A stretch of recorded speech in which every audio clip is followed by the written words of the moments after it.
And so it has come down to this. Number 1 versus number 2, the Mountain Ridge Mountain Lions and the Pinnacle Pioneers. 3 periods await to decide their fate. The D1 Championship is upon us here at Mullet Arena. Hi again, everyone. I'm Todd Walsh. It is great to be back with you covering the great sport of hockey. I've got the best seat in the house in this Mullet Arena in the heart of Tempe. High-stakes hockey, the highest, a championship game. For us, though, as we look at this game, there's more to the story. It's about really a celebration of the sport at its purest level. These guys aren't just playing for, themselves or their teammates or their coaches. They're playing for their classmates, their peers, many of whom will be here tonight. They're playing for their high school. There's no NIL money here tonight. So, guys, I'm a little rusty. I'm a little nervous. I'm really excited. So as I send it up to you in the broadcast booth, Dylan and Steve, I have a little something from Todd's Garage. This is a hockey card from the late, great Hall of Fame coach, Fred Shuro. I have adopted his phrase that led his team, the Philadelphia Flyers, to their first Stanley Cup. You win tonight, you walk together forever. And that's going to happen to one of these teams here tonight.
I'm telling you what, in a big game like this, you got to look at the guys that are going to be under the radar. You're talking about Connor Brown, Ben Jones, and look out for Braden Horman, another guy I expect to get on the score sheet tonight for Mountain Ridge. Petey's picks right there. Let's go to the other side with the Pinnacle Pioneers. Their road here has been pretty good, especially defensively. 2 games, 6 goals for, no goals against. They've been so strong defensively. Petey, what have you taken out of their game? You know, when you look at the Pinnacle Pioneers, they defend as a group, and they defend as a group of 5 when they're on the ice, and they're confident in all 3 pairs of their defensemen. I talked to their coach, who are they going to have out there against Babin and the top players of Mountain Ridge, and they say, we feel comfortable with all 3 pairs. So look for the Pinnacle Pioneers to defend as a whole team.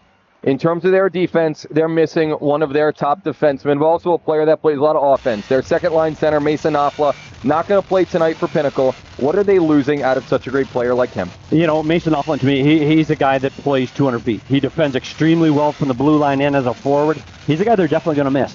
Pinnacle can score. They've got guys that can put up numbers. You're talking about, you've got Kamen, you've got Chitka, you got Illing. The offense is going to be there for Pinnacle. But you have to look for who can help defend in the defensive zone for the forwards, and I'm looking at Fox. Fox is going to be one of those guys that is a forward that can help them play on the back end. Charlie Fox saw his brother Clayton win the state championship that 3 years ago at Oceanside for Pinnacle over Notre Dame. Let's go into the goaltenders in this game. For Pinnacle, Mark Michelson. What a road it's been for him.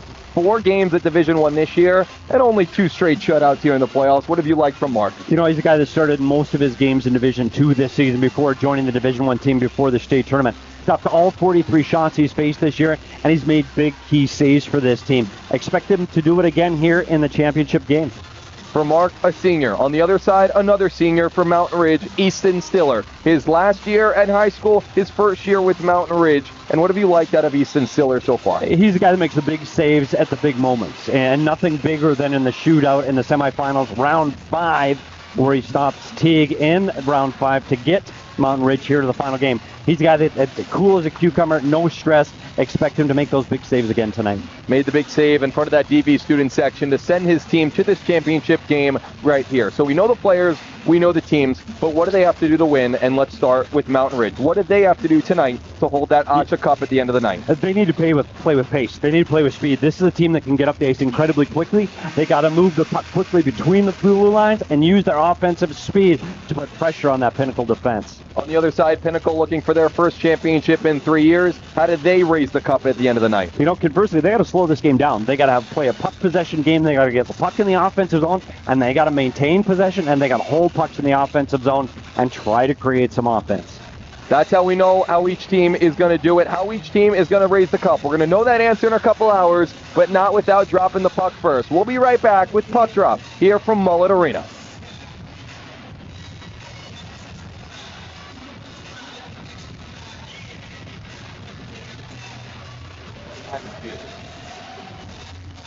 Oh.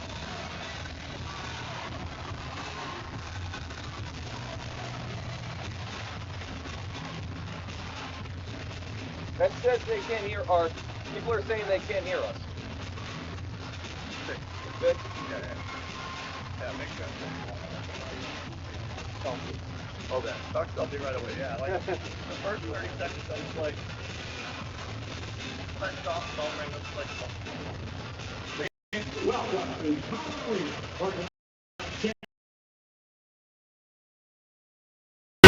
Finish at 6:09. You just toss it to the PA announcer? Sorry, what? You toss it to the... Where are we coming in at? I talked to the commercial. We're going to come back at 6:09. That's right before the anthem. Yeah, well, come back at 6:09:30, right after the moment of silence. Yeah. We're going.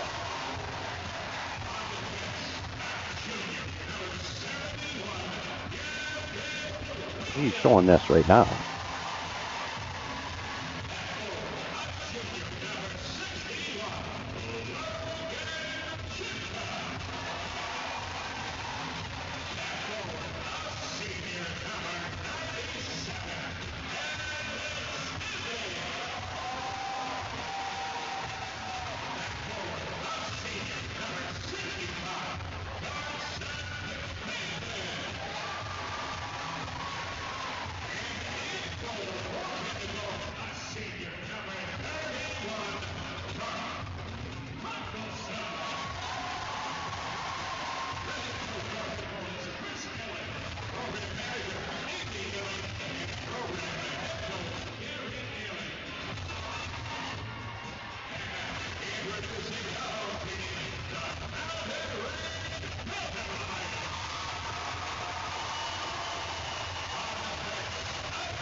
I think he's talking about him his first time on the ice.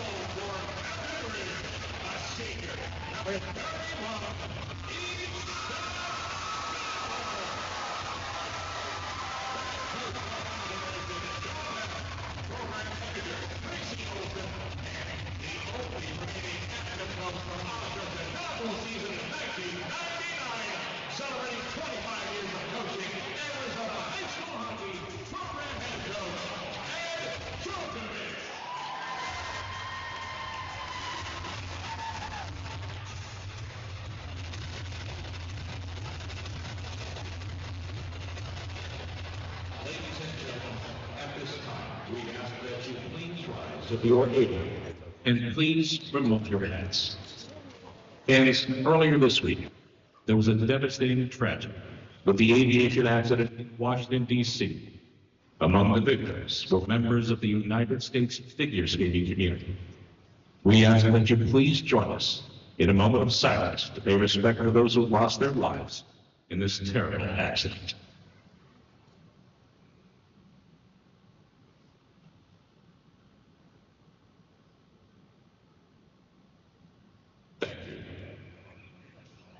We ask that you please remain standing for the playing of our national anthem.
All right back here at the Mullet, and we're back here for state championship hockey. Pinnacle, number 2 seed coming in. 2 losses the entire way. Mountain Ridge, 1 loss the entire season to these Pinnacle Pioneers back on September 29th. PD, there's a packed house here. How excited are you for this one? You know, this is what you want to see. You want to see a championship game with number 1 versus number 2.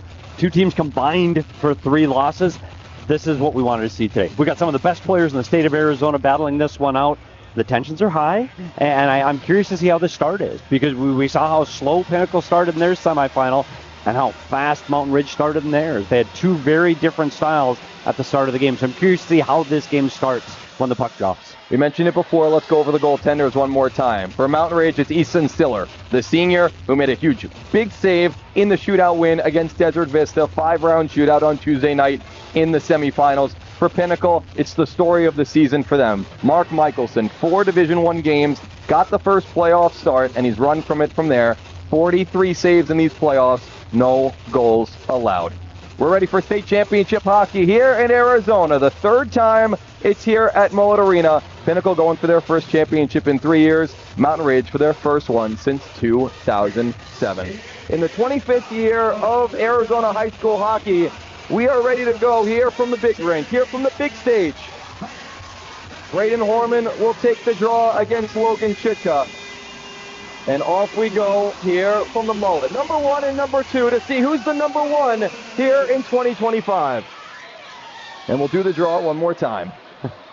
You kind of let us into there, Dylan. And, womp womp. I think I'm nervous too. I can't imagine the players and the coaches right now if I'm this nervous. A little confusion here over the starting lineup. Oh, no, here we go. Ready to go? Let's drop it again. We'll reset it all. 17-minute periods here in the championship, different from any game these players have played this year at the high school level. Usually 15 minutes, 3 periods. Now it's 17, and we'll have a full ice cut between each period. I think it's a starting lineup issue here, Petey. The officials are talking it over with each team. Seems like we're all ready to go. So let's do it again. Number 1 and number 2 to see who lifts the AHSHA Cup here in 2025. Gavin Williams back on D with Tyson Derryberry over to Carson Kamen. This is the top unit for the Pinnacle Pioneers. Kamen, alley-oop pass to Illing in the far side corner. Taken away by Hyveren for the Mountain Lions. And out of the zone they go. Getting on it, Sean Bailey. Bailey in the circle, and a shot saved by Michelson. What a story and what a season for Mark Michelson. You know, I talked about Michelson. The first save he had to make in the semifinals was very similar to that. From the top of the circle, outside the dots, let him see the puck, and then he went on to make every save for the rest of the night. I think it's a good way for Michelson to get his start tonight. And so it has come It'll down be an to this. offensive zone Number draw one versus for the number Mountain two. Lions. The Mountain Ridge Mountain Lions. Pinnacle looking to flip it out, kept in by McCosh. Mason McCosh, listed as a D, 23 goals on the year, tied for first in the league with Carson Kamen, the senior for Pinnacle. Here is McCosh. Tossed it in the open corner. He got the red, negating the icing. Williams being pressured by Connor Brown. Indy Go Big will flip it down low. Williams lays a hit. Iacono takes it behind the net. This is the line that Mason Knopfler is usually on. Now Vinny Hayes will take over in that spot. And what kind of responsibility does he have today as he lifts the puck into the zone? Iacono's shot goes wide. You know, it's interesting. He's got to be able to defend, but you saw right there in the defensive zone, he throw a puck through the middle of the ice. He can't make plays like that. He's got to make smart plays off the glass and out. Here's George Hammond. Had the game-winning goal against Mountain Ridge on September 29th, their only loss of the year. Ever since that loss, 15 wins, 0 losses, 2 ties. A.J. Lang right off the bench takes it on the backhand. Here's that long offensive zone shift that Pinnacle are known for. Grinding you in the offensive zone. Mountain Ridge goes all the way down for an icing. That is what this Pinnacle bottom six brings to the table. Yeah, and this is kind of the game that we saw out of Pinnacle in the semifinal. Like, the pace hasn't got up to what you want to see Mountain Ridge play with that speed. This is kind of just a slow, feeling out game that Pinnacle wants to play to get this game started. A huge fan base here for the Pioneers. The same way on the other side for the Mountain Lions. Teufel loses the draw. It's a D2 call-up today because Knopfler is out. Shot from the blue line, went off the stick of Mahon. Teufel working with it against Brooks. He had 5 goals in 8 games at the D1 level as a call-up. He was the last player to not make the D1 team due to roster spots, and now he gets to play in the biggest game of the season. Imagine his nerves, Petey. Yeah, you know, he's expected to play a big role tonight. I mean, he's a guy that can add offense, but your nerves, you're right. You just don't want to make any mistakes in a game like this for a guy that's seeing his first action in a few games at the D1 level. Both teams get a change. 2 minutes in here in the first period. Mountain Ridge beat Horizon in the quarterfinals 2-1, and then survived is the correct word against Desert Vista 5-4 in a shootout win. Pinnacle hasn't had an easy road on the way here, but they've made it look easy. 2 3-0 wins on their way here against Centennial and then Hamilton on Tuesday in the semifinals. Here's Easton Stockford trying to exit the zone. Horman keeps it in. Bailey will flip it down low for Levesque. Brady Levesque, who went down early in the third period in the semifinals. Now Horman lays a big hit. And we get our first whistle here in the shift, as Illing took a big hit on the wall from Braden Horman. Let's look at this one more time. Horman on that far board. Yeah, the physicality coming in early in this hockey game. We didn't see a lot of physicality in Pinnacle's first game. And we know Mountain Ridge can bring with some of these big bodies. And I think that the physicality might play into their favor in this one today. They send out Haggerty, Grantham, and Noah Gallo to the Mountain Lions, who have the last change. They are the number 1 seed. However, the one team they didn't beat in Division I are these Pinnacle Pioneers. I mentioned the game back in September. They met again on November 10th, and they tied 2-2. Jamison Bell gets it ahead for Cole Iacono. Takes it to the outside. McCosh all over him as he circles the zone. Vinny Hayes now in the corner. Flips it back for Stockford. His shot tipped on the way. Loose puck in front. Saved by Stiller. Rebound chance. Still loose in the crease. And Stiller will cover it. It was George Hammond in front with a couple whacks at it. Yeah, and that's the first big scoring chance for the Pinnacle Pioneers. They got the puck inside the blue paint. It's tough to do against Mountain Ridge. And they were able to get the puck inside the blue. Hammond gets a couple of whacks at it in tight. Stiller's played strong. And those are the big saves we talked about from Stiller in the pregame. His ability to make big saves in big moments. And he's able to stand the test for his first save of the game. George Hammond with that game-winning goal against Pinnacle, or against Mountain Ridge earlier in the season. It goes past Williams. Derry Berry is going to chase this one down. Icing waved off. Tyson, whose brother Logan won a couple state championships. Mason, another brother, won a state championship. He's looking to add his name to the list as Kamen shot goes wide. Chitka off the boards and tossed it back behind the net. Carson Kamen has not faced Mountain Ridge this year. In the 2 games, he wasn't present. Illing over. Kamen walks in, shoots, saved by Stiller with the shoulder, and it goes out of play. Kamen, his hands overhead. He thought he would put that one in the back of the net. Yeah, no, it was a big play by Derryberry at the blue line. This is one of the things Pinnacle does. They hold the puck in, get the puck across to Kamen, and Kamen gets a really good look at this. And I tell you what, Pinnacle, risk reward. They hold the puck in at the blue, but look for Mountain Ridge, try to chip those pucks in behind, and look for those foot races out in neutral zone. Chitka pushes off the draw. Here's Kyle Rahela, the captain of this Mountain Ridge team, back on defense. The Mountain Lions take it away. Bailey will toss it in. Illing, Chitka, and Kamen with a nice breakout through center. Kamen across the line. Toss it to nobody, and Rahela took it away. Ahead for Bailey. Derryberry took it over in front of the bench, and Bailey will get it deep. We talked to the Mountain Ridge coaches this week. They love the game of Sean Bailey. Yeah, I mean, those are the kind of players we talked about, the guys that the guys we don't always talk about offensively, that they're going to have a big impact in today's game. Those are the guys that are lower in your lineup. They don't always see on the score sheet, but little plays like that, dumping the puck in, getting a line change, you just got to make those smart plays at the right time. As the puck goes out of play, Petey, you've seen a lot of hockey, you've seen a lot of big-time hockey. Sometimes those lesser-known players make the biggest play at the end. Yeah, and I think in a game like this, that's what I'm expecting. I'm expecting to see, we know the big names, but I'm expecting someone to step forward today. Can't wait to see who that is. Chris Brooks will take it back. Brooks turns it over. Iacono and Pinnacle with numbers. Iacono will go behind the net. Stiller in front. Loose puck. Highs tried to poke at it. Iacono on it. His shot saved by Stiller. Where is it? It's under him. Near the goal line. Everybody poking at it. It's behind the net. Iacono on that rebound, and Pinnacle continues the offensive zone shift as it goes to the side of the net. Highs battling Hammond in there as well, and it jumps out to Stiller, who will cover. That line now, 2 straight shifts with top chances for Pinnacle. Yeah, it's another one of those opportunities where Pinnacle's getting pucks into the blue paint. You see it here where they get the shot on net, but then they converge in the blue paint. They're getting inside Mountain Ridge defenders, and they're getting whacks and second opportunities at the net. Mountain Ridge is going to have to find a way to keep those Pinnacle Pioneers outside of in front of their goaltender for those second looks. Here's our first look at Camden Babin from Mountain Ridge. The best player in Division I this year in terms of points, in terms of assists as well. And only a sophomore. He's a 15-year-old playing against these 18-year-olds as Charlie Fox goes into the corner. Loose puck will jump all the way back to Williams, but Jones skates into it. 3-on-2 from Mountain Ridge. Jones on the backhand cutting to the net. Swept away by Tyson Derryberry. Connor Brown, loose puck, turned it over. Dane Cardle picks it up for Pinnacle and will backhand it down. That's what we talk about Jones, using his big body to drive the net. Pinnacle defenders couldn't fight him off. That's a guy that's going to help get Babin the puck in the middle of the ice. Here is Babin off a turnover. Camden Babin on the backhand. Turnaround try. Looking for Brown in front. Nathan Chatsworth gets on it, not out. Gobeg kept it in. It jumps out in front. Who's got it? Michelson has to cover it up with the mitt. Yeah, you get those nerves you want to get as a goaltender. You see a defenseman mishandle the puck. You want to get the glove on it. Here it comes, a funny bounce off the back wall. Michelson's able to put a glove on it, and he'll live another day for a face-off to his right side. Early shot totals, Pinnacle in front 6-3.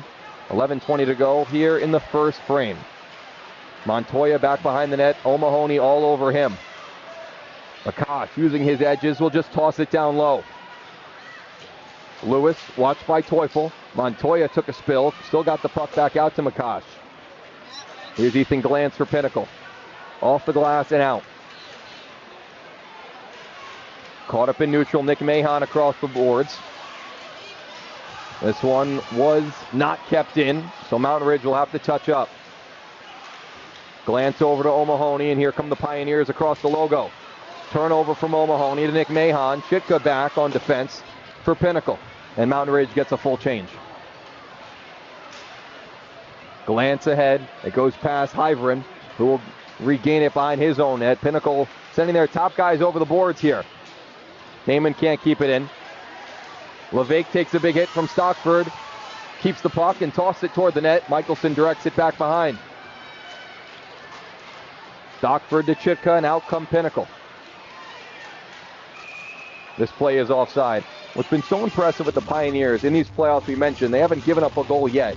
but they've scored 6, and it's come from 6 different players. That is impressive. We talked about how deep this Pioneer team is offensively, and that shows. And you saw how the defenseman helped Mahoney get the first goal of the game in the semifinals.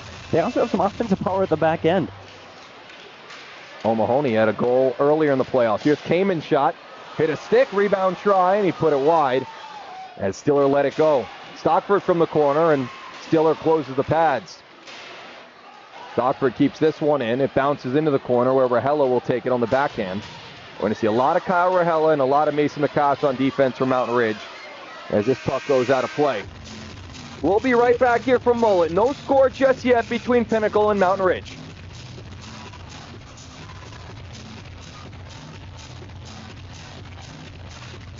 Explore the Southwest style that makes the Grand Canyon State so unique on Arizona Living.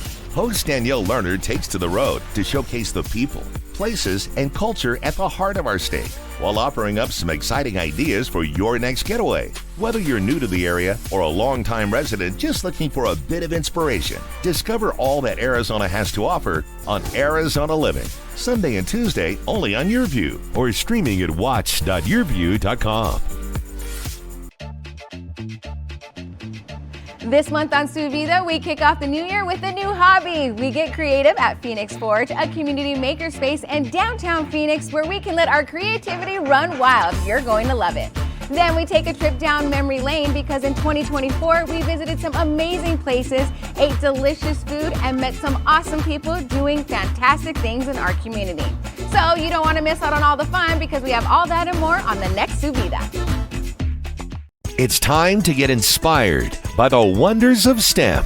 The Arizona SciTech Festival is back for its 14th year with exciting events now through April. Celebrate science, technology, and innovation with signature events throughout the community and Arizona SciTech adventures at schools across the state. Enjoy a variety of interactive hands-on STEM activities and demonstrations for all ages. For a full list of STEM events, visit azscitech.com.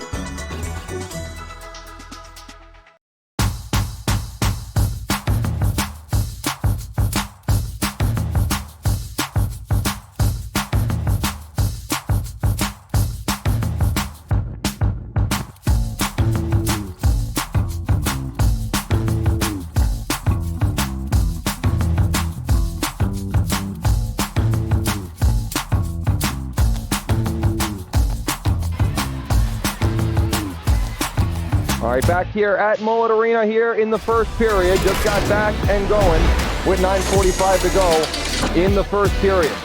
Bell on the backhand for Pinnacle. And out come the Pioneers.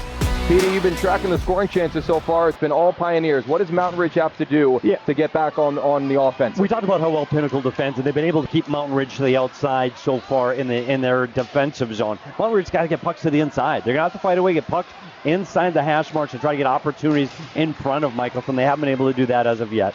Here's George Hammond in the circle. Fought past the stick check. Grantham in the corner. Taken to the wall by Iacono, but a 2-on-2 for the Mountain Lions. Montoya launches it in off the boards. A weird bounce, and Bell tossed it off the wall. Bell, who played for Horizon last year, got the last spot on this Pinnacle team defensively. He's been great. Brings a physical presence to these 6 defensemen that they trust in every position. Gobig will toss it to an open corner. Not enough for an icing as Tyson Derryberry's back for Pinnacle. We know the Derryberry family. How big would it be for Tyson to get a championship? I know. A rule of the roost at their house. They've got 4 rings at home, and he's got to get one of his own, I'm sure. Logan's got 3. Mason's got 1. Tyson would like to win one here in his junior year. Kosh along the wall, pushed to it by Kamen. Carson Kamen won the championship with Pinnacle in his freshman year, but he said, that doesn't matter to me now. I want a ring here in my senior year. As Jonathan Lewis will chip it in and go after it. Back behind the net, Derryberry pins him there. Chitka picks it up. Logan Chitka has been playing travel around Arizona, now joining Pinnacle for his senior year, and he's loving it. And for good reason. He's brought a lot to this Pinnacle team, especially offensively. The only double-digit goal scorer other than Carson Kamen is Logan Chitka. This line having trouble getting out of their own end. Those forecheck of Babin, Lewis, and Horman getting in their way. Ahead looking for Teufel. Hyvren gives it back. Babin turned it over to A.J. Lang. And this is exactly the game that Pinnacle wants to play. Slow, methodical, and hard to get through any zone. Lang will take it back for Pinnacle, who's stuck in their own end right now. Here's a turnover for Brown. Yeah, that's the play they can't make. They can't throw those pucks in the middle of the ice against this Mountain Ridge team. Brown in front, Jones in front, Michelson with the stop, another try, and Brown gets on the rebound. Back out to McCosh, toward the net, blocked down, but not out. And now launched out by Lang. Yeah, that's what we talked about. That chance happens. Mountain Ridge's best scoring chance of the game happens off a Pinnacle turnover.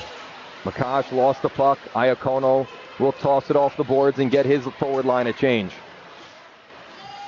Brown in front, Jones down the middle, and a blocker save from Michelson. Biggest chance of the night for the Mountain Lions comes off the stick of Ben Jones, who is right down the middle and nobody around him. The Mountain Lions keep the zone, down low for Brown. Nice pass behind him for Jones. And George Hammond will force it out for Pinnacle. Right after that break, it's been all Mountain Lions. Their two best scoring chances of this game happened in this last shift and a half. This Mountain Ridge team is starting to find their legs, and you're starting to see some of that speed that we talked about in the open. Jamison Bell back for Pinnacle. Under 6 minutes to go in a scoreless first period. Who's going to strike first here in the 2025 Division I State Championship? Iacono ahead. Here's Hayes. Backdoor pass. Looking for Iacono, who shoots it, went off Stiller, and back behind the net. Mayon lost it. Bell steps up. So does Iacono, whose shot went off his stick. Babin looking to poke it forward. Bell toward the net, and Stiller will get the whistle. That line has really gone for Pinnacle. Every time they need something, they go to these three guys. Yeah, they've been able to maintain offensive zone time and offensive zone pressure, which is exactly what we said Pinnacle likes to do. There you see a shot at net, and it's going to force another offensive zone face-off for this Pinnacle Pioneer squad. That's the way they want to play. Here's Fox, Caudle, and Small. Fox down low for Caudle. Ian Small right in front, looking for a tip on a shot by Fox. Another family member. Clayton has a championship with the Pinnacle Pioneers. As this one goes down for icing. I also heard there's another Pinnacle ring in the building. Petey, your son? There is. Yeah, my son Jackson there up in section 120, watching the game with his girlfriend Carissa. Yeah, you know what? The 2017 captain of the Pinnacle Pioneers. I doubt he wore his ring tonight, though. I wouldn't blame him if he did. Small puts it down low. These Pinnacle Pioneers looking for their first championship since 2022, and their 7th overall. Mahon forcing it ahead, taken off the puck by Ian Small. Here comes Caudle poking it past Sam Gallo. Brooks back up to Lewis. Chris Brooks spent a couple years in D2 from Mountain Ridge.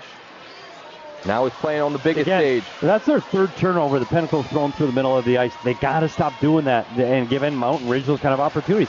If you don't have the play through the middle of the ice, it's got to go off the boards. O'Mahony back for Chitka.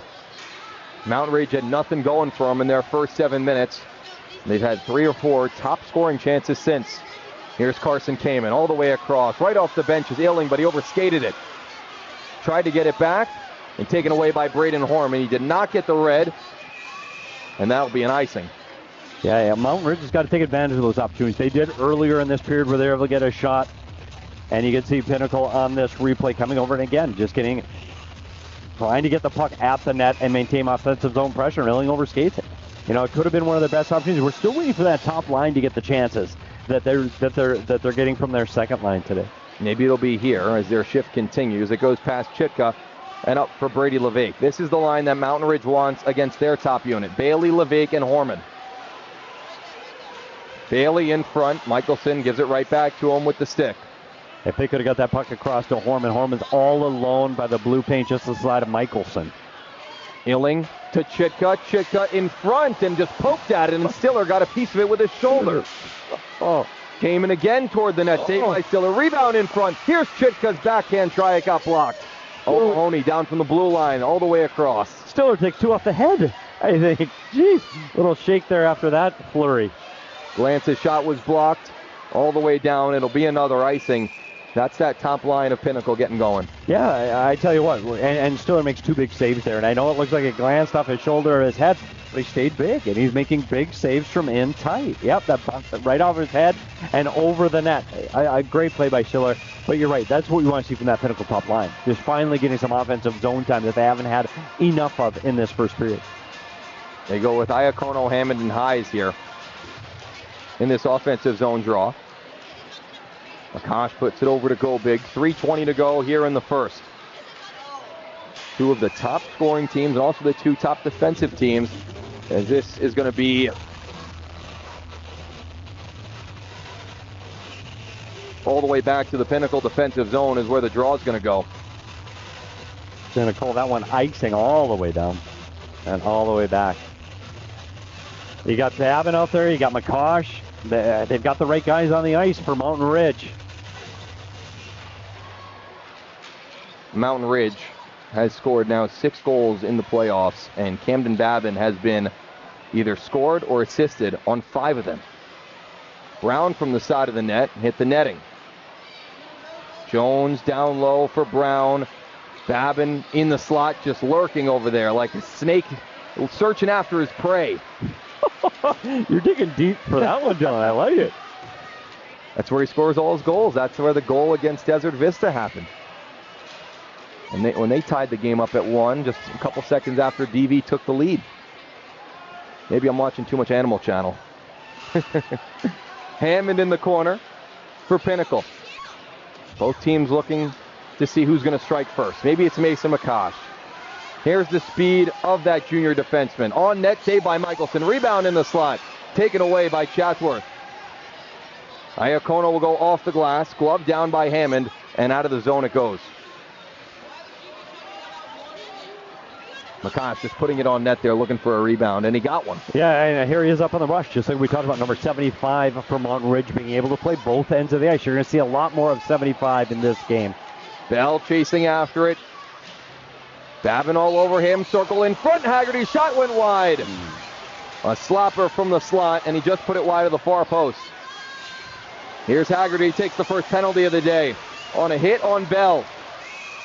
Penalty of the day. The first one is against the Mountain Lions.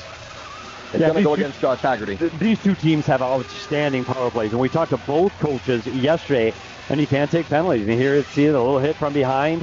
Haggerty's going to go sit in the box for 2 minutes. But this Pinnacle power play is dangerous. But so is Mountain Ridge. You can't sit in the penalty box. Neither one of these teams can have the parade that we saw in the game in the semifinal. Or Hamilton took 6 penalties in that game.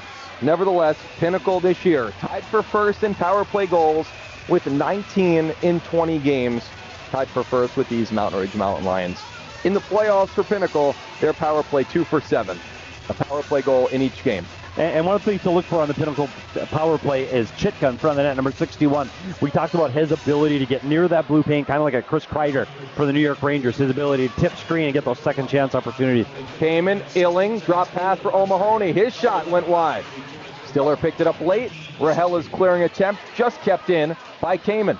Rahella gets another try and will make good of this one. And Rahella is a big defenseman back there from Mountain Ridge. Look for him to try to take Chitka out of the play there tight against his goaltender. The official call was roughing against Haggerty. 1:15 to go here in the first frame. Pinnacle gets it deep. Good bounce for Rahella. Mountain Ridge gets it out and down. Another good job on the penalty kill by Mountain Ridge. And again, another Pinnacle turnover. Turnover and Levake's shot into the glove of Michelson. It's those turnovers in the middle of the ice that are killing them. Yeah, they've been doing a 5-on-5, and now you're starting to see it on their power play. If you have to, just take the puck behind the net. Use the net as a defender and get the puck back up on the ice. You can see it again. Turnover up the ice, and Mountain Ridge throws it back at the net. There's been a great penalty kill by these Mountain Ridge Mountain Lions. Mountain Ridge's PK in these playoffs, 3 for 4. They do not take a lot of penalties. They had the third least amount of penalty minutes in AHSHA D1 this year. 1 minute to go here in the first period. Pinnacle on the power play. If they don't score, they'll have a couple seconds more in the second. Alex Hilling across the line. A ton of speed as he stops at the top of the circle. Goes left to right for Kamen. There is Logan Chicka back behind the net. One of the 2 power play goals Pinnacle has in the playoffs came off the stick of Logan Chicka. Watched by Makash. Taken off his stick. Launched ahead, but kept in by Kamen. Loose puck laying toward the net. Blocked down by Connor Brown. Laying all the way back up top for O'Mahony. Puck jumps on him. Illing will toss it into the open corner for Chicka. Down low. Kamen circles all the way across. Illing shoots. He scores!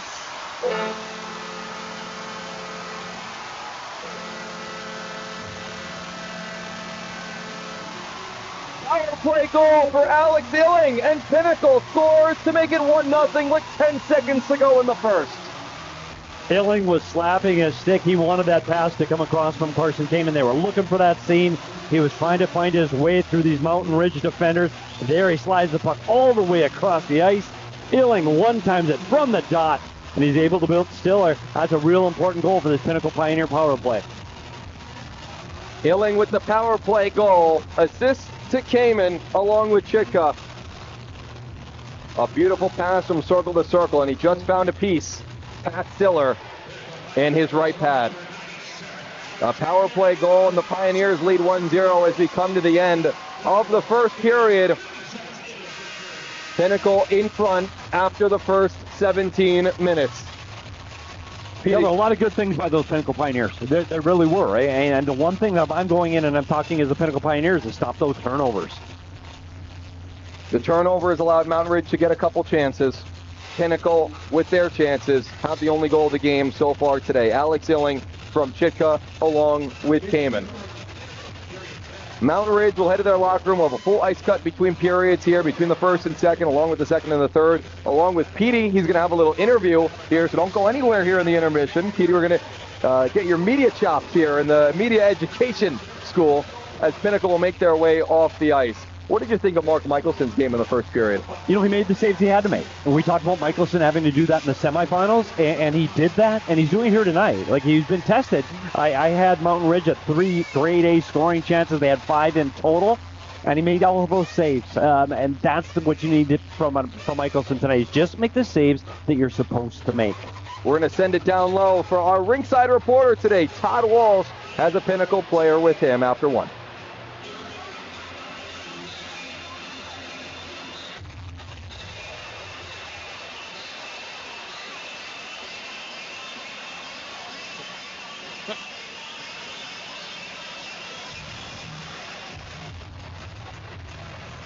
See the goals, so help me through it, okay? All right. Thief on us here, 1-0 after one. Pinnacle, Todd Walsh, along with Alex Hilling, who had the goal. But before we get to the goal, just tell us about that period. Were you guys starting to inflict your will, playing your game, do you think? Yeah, I definitely think we started to play our game by the end of that period. It was a slow start for sure, but definitely got back in the gas after first half. Nothing better than late. I don't have that. It's a great team encouraging game. I just had a shot. Goals to get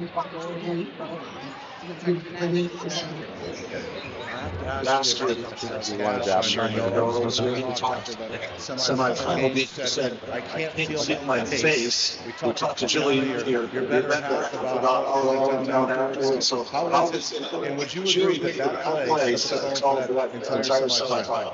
1,000%. Big up. Definitely towards the game. Important behind me. First one. Give me a face like me.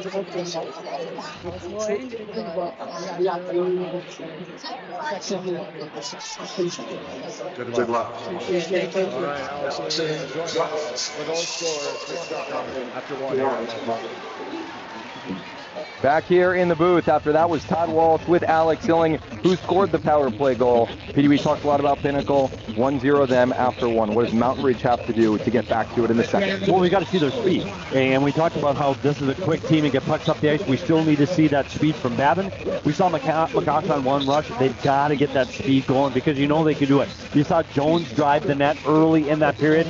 Another big body guy, Horman standing all alone in front. They got to find a way to get the puck to those difficult areas. They just haven't been able to do that enough. Haven't been able to do it just yet. We'll be right back after this one. Petey has a special interview with an Arizona hockey legend. Stay tuned.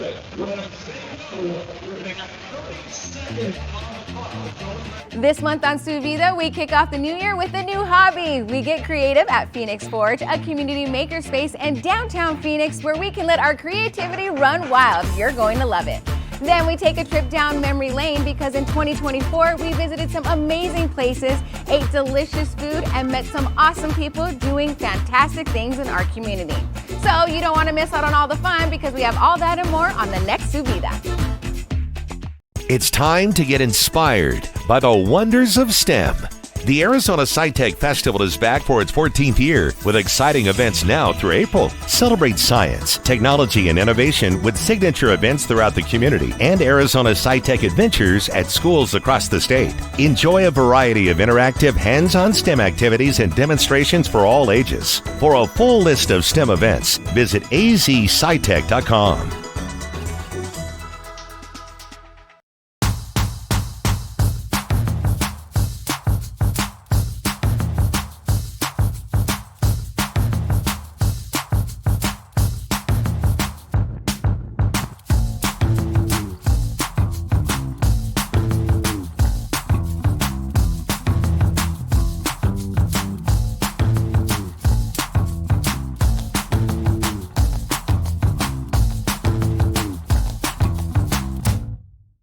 Explore the Southwest style that makes the Grand Canyon State so unique on Arizona Living. Host Danielle Lerner takes to the road to showcase the people, places, and culture at the heart of our state, while offering up some exciting ideas for your next getaway. Whether you're new to the area or a longtime resident just looking for a bit of inspiration, discover all that Arizona has to offer on Arizona Living. Sunday and Tuesday only on YourView or streaming at watch.yourview.com.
of a great sport of hockey. And as we get ready for the second period. All right back here at Mullet Arena, Dylan Pescator along with my man Steve Peters. Petey, 1-0 Pinnacle after one. What did you think of the first period? Well, I think that's the way Pinnacle wants to play. I think that's the exact game they want to play. The only thing they got to clean up is the turnovers through the middle of the ice in their own end. But that was a great period for the Pioneers. On the other side from Mountain Ridge, they got a couple chances here and there, but they weren't the Mountain Ridge we know that scores almost 6 goals a game. How do they get back to that? And it's Babin and McCosh. I mean, they got to be the guys. They've driven this offense the entire season. They have to do that in the second period, and it's something that we didn't see enough of in the first. Only one penalty in the first. It was against Josh Haggerty in the first period. At the end of the first period with about 1:50 to go, Haggerty for roughing. Alex Silling makes him pay. Take us through that goal. Yeah, the power play, you could see those two guys trying to find each other for the seam the entire power play, and they've got that chemistry on that top line, and they carried over into that power play. They were able to find that seam,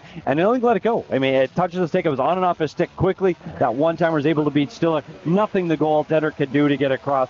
But I do want to apologize. We did tease this really big interview for this legend of Arizona hockey, and unfortunately, this is live TV, and things happen. Things happen. And things kind of fell apart. But we'll try to get something in the second intermission. Well, we definitely have one interview. We might have two. Don't worry about it. We got a lot of stuff for you in the second intermission. 1-0 Pinnacle. After one, we're ready for the second period. 17-minute periods like we talked about. Mountain Ridge in white, Pinnacle in blue. Shots on goal in the first period, 11 for Pinnacle, 9 for Mountain Ridge. And for Mountain Ridge, we really saw everybody in there, but what's one or two players that stood out to you on their side who played well? For me, it's Jones. Like Jones, his ability to drive the net and push off the Pinnacle defender, getting a shot off on the net. He ended up with 2 big shots in that period, 2 scoring chances by Jones. I think he had a really good period for this Mountain Ridge team. On the Pinnacle side, it was that second line with Hayes, Iacono, and Hammond. What did you like from them? Well, you know what they did? They were able to do what Pinnacle wants to do, maintain offensive zone time. They carried the puck inside the blue line, and they kept it there. And they didn't have to defend it. The best way to defend is play on the offensive side of the puck. Both teams will switch sides. It'll now be the period of the long change here in the second. A great crowd. The Mountain Ridge fans wearing the white. The Pinnacle fans wearing the navy blue.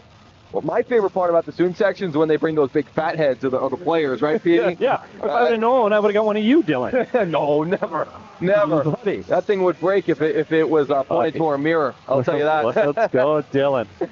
All right, we're ready to go for period number 2. It's the Babin line against the Iacono line for Pinnacle. 1-0 Pioneers after one.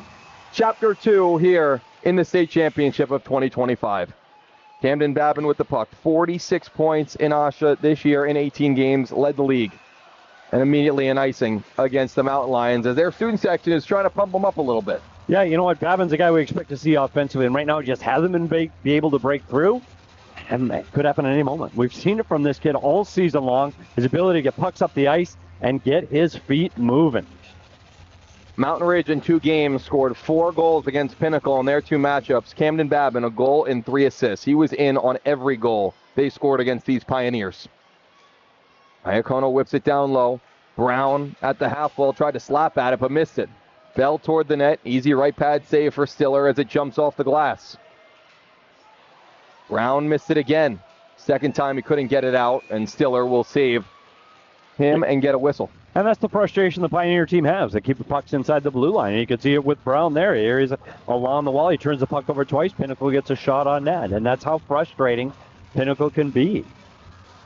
It was an interesting matchup in the semifinals because Desert Vista played very similar to Mountain Ridge. They wanted to go, go, go. It's a Pinnacle team that's in the right lane. They're pumping the brake on you, right? Yeah, it's not the foot races that we saw when Mountain Ridge played in the semifinals. It's kicked over to the wall. Stockford will keep it in and toss it down low. Bailey forces it out. Foot race for Levake against Bell, who will get there first. Levake takes it away at the goal line. Looked to toss it in front. Horman had a poke at it. Hyvren will go off the half wall. Levake takes a hit, goes down low for Gallo. Right back for Levake and an easy save for Michelson as he kept his post. And that all starts with Stockford losing his stick at the blue line. Loose puck. Rahela tried to get it out of harm's way. Chick had a nice attempt to put it toward the net, and Stiller put it back behind. Rahela takes it away. Will go off the wall and out. Turnover. Bailey and LeVeca 2-on-1. LeVeca in the circle tried to put it across, and Ethan Glantz got in the way. Glantz, the senior D, got a skate on it and stopped that 2-on-1. The first real odd man rush opportunity for the Mountain Lions tonight. Yeah, and again, after they get that opportunity, we see Illing again throwing pucks away in the middle of the ice. Iverin back behind. There's another turnover. Glantz kept it in this time. Haggerty is going to skate to it along with Noah Gallo, but he missed it.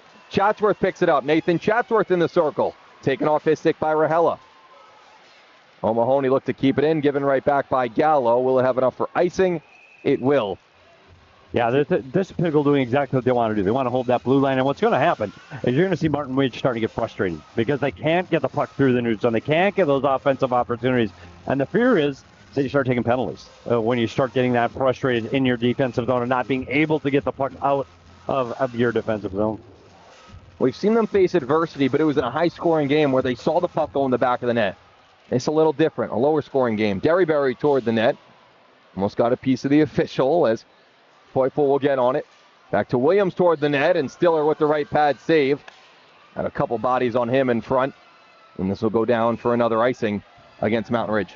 Yeah, and I think this kind of a game, we're talking about a 1-0 game into the second period, that bodes well for Pinnacle. The lower scoring game is the kind of game they want to play. You get into a track meet, I think that's going to be in Mountain Ridge's favor. And that's what we saw in the semifinals where the score started to ramp up, and you knew that favored Mountain Ridge. So the longer Pinnacle can keep this one a low scoring game, the better for the Pioneers. Hammond puts it back out. Grantham will pick it up. Colin Grantham with it. Second goal against Horizon in the quarters to make it 2-0, the eventual game-winning goal. Iacono over to Hammond. Gallo down to a knee to defend him. Gallo and Iacono. Now it's 2-on-2 at the wall. Pried out of harm's way by Haggerty, who takes a hit. Brooks can't force it out. And Mountain Ridge will start from back behind their own goal line. Haggerty whacked at, and he takes or draws a penalty. It's a penalty against Pinnacle and Vincent Hayes, who's going to go for hooking. Yeah, and this is where the tide can turn. We talked about how good this Mountain Ridge power play. You see Hayes coming back into the zone, gets a stick up. It's just a little tap, but you get your stick parallel coming through the blue lines. That's going to be a penalty every time. So Hayes to the penalty box. First power play opportunity of the game for Mountain Ridge. And you see Hayes in the box there right now, and Mountain Ridge starts their power play. Tied for the best power play in Division I this year. Rahela over for Babin. Rahela back at the top, walks in, shoots, saved by Michelson. Rebound chance, it got blocked in front. Charlie Fox will backhand it out. That's what they need to do. Rahela is able to deliver that puck and get it all the way through. That's what Mountain Ridge needs. They need to get, you could see how well they were ready to converge on that net. They need to get that puck through and let McCosh, Babin, let them crash the net. And right now, I think the rebound game is where you're going to get Michelson because he's stopping every chance he can see. Yeah, right now, if he sees it, he stops it. Shots in favor of Pinnacle, 14-11. 1-0 Pioneers on a power play goal by Alex Illing in the final 10 seconds of the first period. McCosh across the line on the far side will whip it in. Here's Brown and Babin going after it in the corner. Held there by Williams. They tried to feed Rahela. Illing takes it away with Kamen. On the PK, they enter the zone on the far side. We're going to kill some time. Kamen with a nice centering pass, but no one there. Babin will start it up for Mountain Ridge. More ice for them on the power play. Babin looking for the trailer. Finds Rahela, who shoots. He put it wide to the short side. McCosh on the rebound. Gets it down low for Horman. Horman to Brown. Mountain Ridge setting up. All the way back from McCosh, but it goes between his legs and all the way down. Mountain Ridge on the power play here in the playoffs, 0 for 6. They have not been themselves. Long pass ahead. They get the tip in off Babin's stick. Derryberry will beat Brown to the puck and reverse it back for Stockford. Off the wall, not out. Here's Rahela. Derryberry to the puck first. The junior D looking to pin it to the wall and kill some time. Foreman takes a big hit from Fox. Another backhand clearing attempt, and out it goes. Charlie Fox, he is so good on that penalty kill. A big play by Fox, and he's one of the guys that we said had to come in and do some of that defensive work with Knopfler out of the lineup. That's a great example of it there where he played the body, got the puck all the way down the ice. Rahela across the line again toward the net. Saved by Michelson. Rebound in front and cleared out by Derryberry. We got to talk to Charlie Fox this week. He said, we play the PK kind of like he plays man down in lacrosse, another sport that he plays. It's all about communication. Power play over. Ahead is Bailey. Bailey to the net. Shot over the net. Michelson might have got a piece with his left shoulder. Let's see what the momentum does off this power play. Does Mountain Ridge start to get some juice now that they had the puck in the offensive zone for almost that entire 2 minutes? Eyes all the way across. Here's Carson Kamen. 23 goals in 15 games this year. Down low, all the way across. And it'll come out to Williams. Their best chance was probably that first shot by Rahela. Yeah, and Rahela looked good on that power play. He was able to get pucks to the net, and he held the blue line really well, keeping the puck alive in the offensive zone on that power play. Go Big takes it away from Kamen. 5.5 gone here in the middle frame with the Pioneers up 1. O'Mahony off the wall. Back for Brooks. In Pinnacle's last championship against Notre Dame back in 2022, they did not score first. Notre Dame scored first, and then they scored 4 straight goals. In the last championship at Oceanside Ice Arena here for AHSHA. Before they moved it to Mullet in the spring of 2023. In one of the greatest games I've ever seen in the Desert Vista 4-1 comeback. Wow.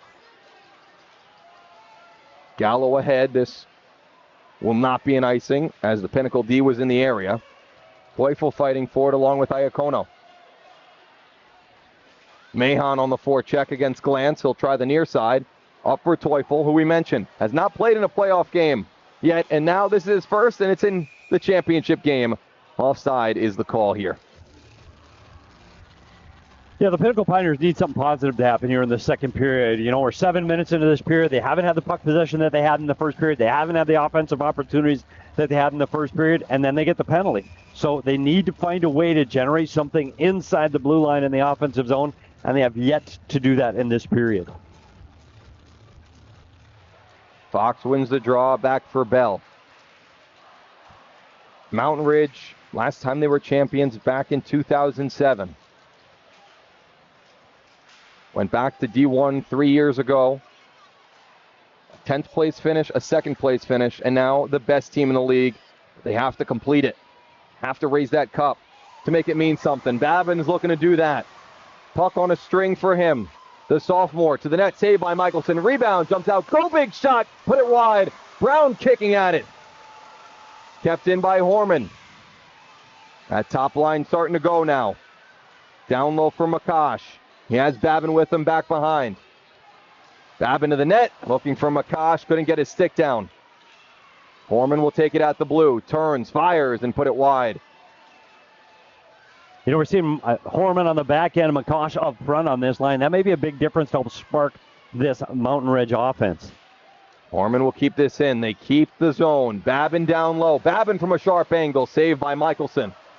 And Pinnacle will clear it out.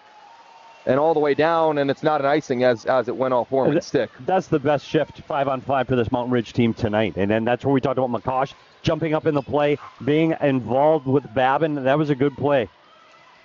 Brown will backhand it down. Sean Bailey right off the bench. Some fresh legs for Mountain Ridge as the centering pass went wide. Rahela takes it off the wall and feeds Bailey back behind. Bailey from behind. Hyvern has to take it on the backhand. And turns it over. Chitka ahead for Kamen. Kamen with room as he moves in. Carson Kamen shoots. Saved by Stiller on the slap shot. 23 goals for Kamen in 15 games in the regular season, but couldn't finish that opportunity. We'll be right back here on Cox. 1-0 Pinnacle in front.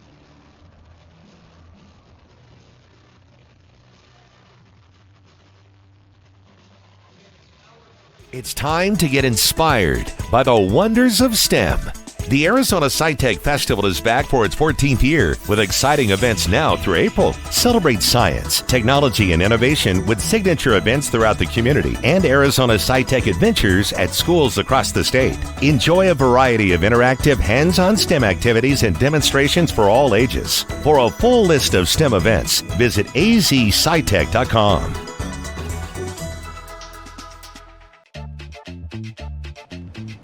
This month on Sous Vida, we kick off the new year with a new hobby. We get creative at Phoenix Forge, a community makerspace in downtown Phoenix where we can let our creativity run wild. You're going to love it. Then we take a trip down memory lane because in 2024, we visited some amazing places, ate delicious food, and met some awesome people doing fantastic things in our community. So you don't want to miss out on all the fun because we have all that and more on the next Sous Vida.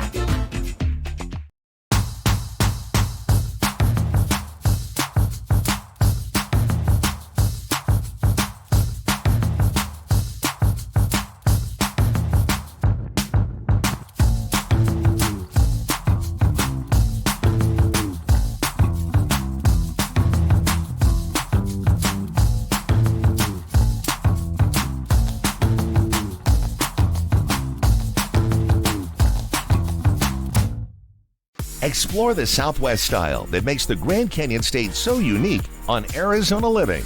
Host Danielle Lerner takes to the road to showcase the people, places, and culture at the heart of our state, while offering up some exciting ideas for your next getaway. Whether you're new to the area or a longtime resident just looking for a bit of inspiration, discover all that Arizona has to offer on Arizona Living. Sunday and Tuesday only on YourView or streaming at watch.yourview.com.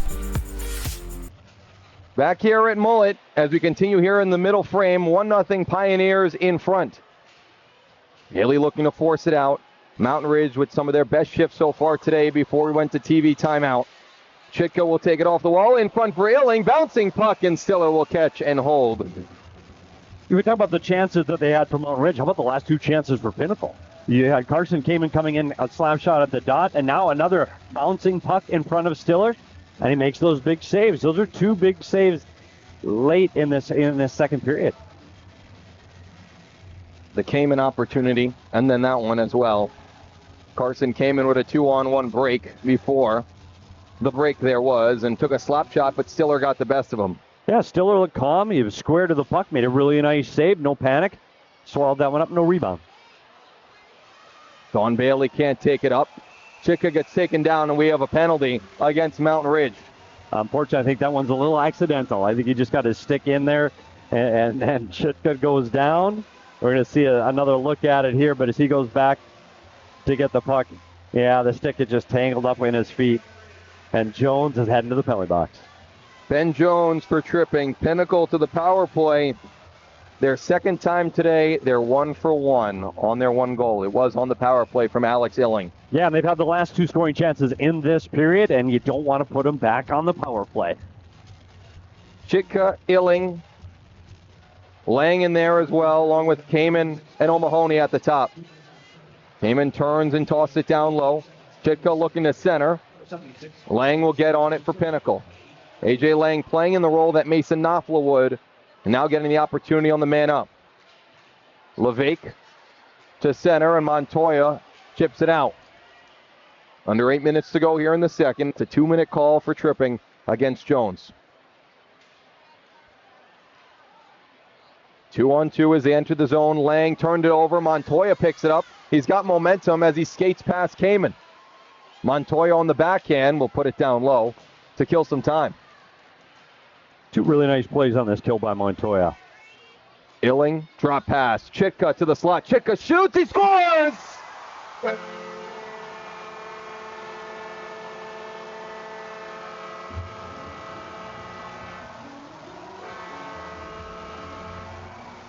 Logan Chitka, power play goal. 2-0 Pioneers in the second. We talked about how important Chitka is in front of the net for this Pinnacle Pioneer power play, but look at him here as he cuts across the middle of the ice at the top of the circle and just lets this one go, beating Stiller to the glove side. It's a great shot by Chitka, and now you've got to be here at Mountain Ridge. You've got to stay out of the penalty box with this Pioneer power play heating up 2 for 2 tonight. Illing and O'Mahony on the assists. Logan Chitka with the power play goal for Pinnacle. His second power play marker of the playoffs, and Pinnacle's third overall. Or check that fourth now with 2 tonight. Iacono will chip it in. Pinnacle now with a 2-goal advantage over Mountain Ridge. This is not a spot that they're usually down in terms of the Mountain Lions. Haggerty will chip it ahead. And right after they had their power play where they had a couple chances, this play is offside. Couldn't get it to go. Pinnacle comes back the other way. But this is what Pinnacle does. The first few minutes of this second period were all Mountain Ridge. They had all of the scoring chances, all of the momentum, and Pinnacle just weathers the storm. And that's what we've seen from them this whole tournament. And they get through that tough patch in the defensive zone, and they come up with the power play goal, and now the momentum is going all in their favor. Mountain Ridge down 2 goals very rarely this year. They were down 2 to Desert Vista. On Tuesday, they came back quickly. Let's see if they have a response. Gallo scores! Right on cue, and Noah Gallo takes it 2-1.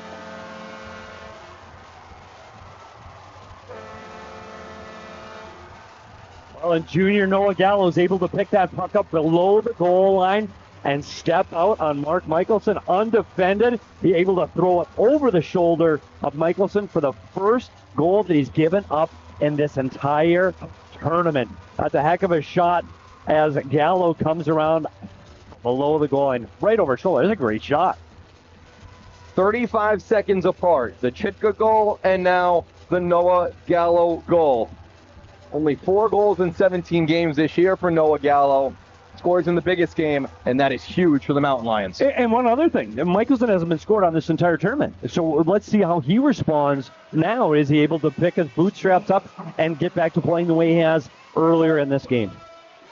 First goal against for Mark Michelson in 2.5 games. Bailey toward the net, blocked down. Payman will get on it, and out come the Pioneers on a nice pass picked off by Rahela. Mountain Ridge with speed. Rahela to the net. Save! No, it's in front! Oh! And just past Michelson. And on the side of the net. It went through him, but not in. Chitka turns in front, looking for Kamen off his stick. Pace is picked up now in the second. Rahela ahead for Bailey. Bailey one-on-one with O'Mahony. Bailey's shot went wide. Rebound in front. Picked up by Pinnacle. Kamen rushes ahead. He's got Chitka with him. Kamen looking for Chitka. Tells him to go chase after it in the corner. Rahela will flip it out, looking for Bailey. Found the stick of Stockford. How quickly is this game sped up? Yeah, this is exactly what Mountain Ridge wants to see. They want to see this kind of speed and this kind of pace, and you can see it in the scoring chance. Look at this one just trickle by Michelson. That one was so close, and that's what we just talked about. You fear that from your goaltender. What does that do to his confidence, giving up the first goal in 2.5 games? And that's not what you want to see in your next shot, where the whole crowd goes, ooh, you think you got it tied up in your pads, and that one's just dribbling behind you through the crease. Face off to the right of Stiller. 2-1 game now in the second, under 6 minutes to go in the middle frame. Noah Gallo, the goal from Mountain Ridge to go from 2-0 to 2-1. Foreman along the wall, picked up by McCosh. Chatsworth lifts his stick. Nathan Chatsworth. It's a D2 championship to his name 2 years ago, and now looking for a Division I championship. Foreman looking for McCosh. You mentioned the switch that Mountain Ridge has made.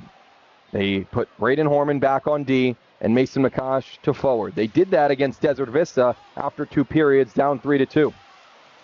Yeah, and we saw how responsible Horman could be on the back end. Chatsworth to the net, saved by Stiller with the blocker as it bounced behind him. Horman has experience playing travel on defense.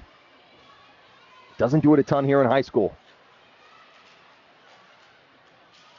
McCosh will tip it out. How big of a change is that, and what kind of impact could that make? You know, I don't think it's a big change for McCosh, because we see how his ability to carry the puck up from the backhand, and he plays a lot in the offensive zone down low as it is. For Horman, it's a big change. He's a guy, but he plays really defensive and smart defensive as a forward, but that's a big change. Babin toward the net, rebound. Oh, Brown couldn't put it through. Stockford might have saved a goal on a puck that got through Michelson. Rahela toward the net. Rebound from McCosh off a skate. Couldn't control. Michelson looking shaky here. A few pucks have gotten past him, but not in. Rahela toward the net. Michelson makes that stop. That first goal by Gallo might have shook up Michelson a little bit. Yeah, he's got to get back in his game. He's got to calm it down a little bit. That's 2 pucks in a row. You see this shot just dribbles through, just missed. Brown, again, we talked about how Connor Brown can be so good offensively, and Easton Stockford gets his stick in there, able to stop that one from going in. Michaelin's got to start seeing the puck. That's two that dribbled through him. Those are two pucks that he normally controls and is able to create a whistle, and he couldn't do that on those last two opportunities. Mountain Ridge pushing here. Down 2-1, 4 minutes to go in the second. They needed a fifth skater, and now they got it with Bailey. Or check that, Mahon. Bailey on the draw, taken away by Illing. Illing over to Kamen. Kamen to the slot, and he put it wide. Williams right on it. Looking to toss it down low. Mountain Ridge all over them. And they take the puck away. The Noah Gallo goal really got these Mountain Lions going. As Jones loses it. Almost taken away by Illing. Mahon will relax it to Rahela. Up ahead for Ben Jones. Last 2 years spent in Boston and New Hampshire playing travel hockey. Came back for his senior year with Mountain Ridge.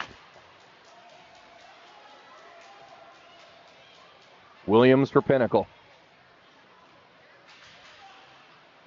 And the breakout is successful with Kamen. Kamen will toss it in. Stiller directs it to his left where Rahela picks it up. Up ahead for Sean Bailey. Tipped in front. Here's Montoya. Montoya toward the net. Put it wide.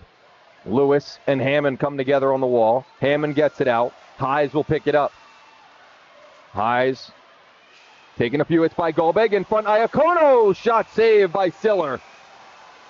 Nobody in front by Cole Iacono. Stiller comes up big. You know, I think that pass surprised Iacono. I don't think he saw that play coming. And if he knew he had that support, look as he drives the net. Iacono gets the puck. He's got support there too. That's a 2-on-0 in front of the net. And I just think it surprised him. I don't think he knew what he had support in behind him. He had that opportunity and that much time in front of Stiller. Remember that save if Mountain Ridge can come back and tie it.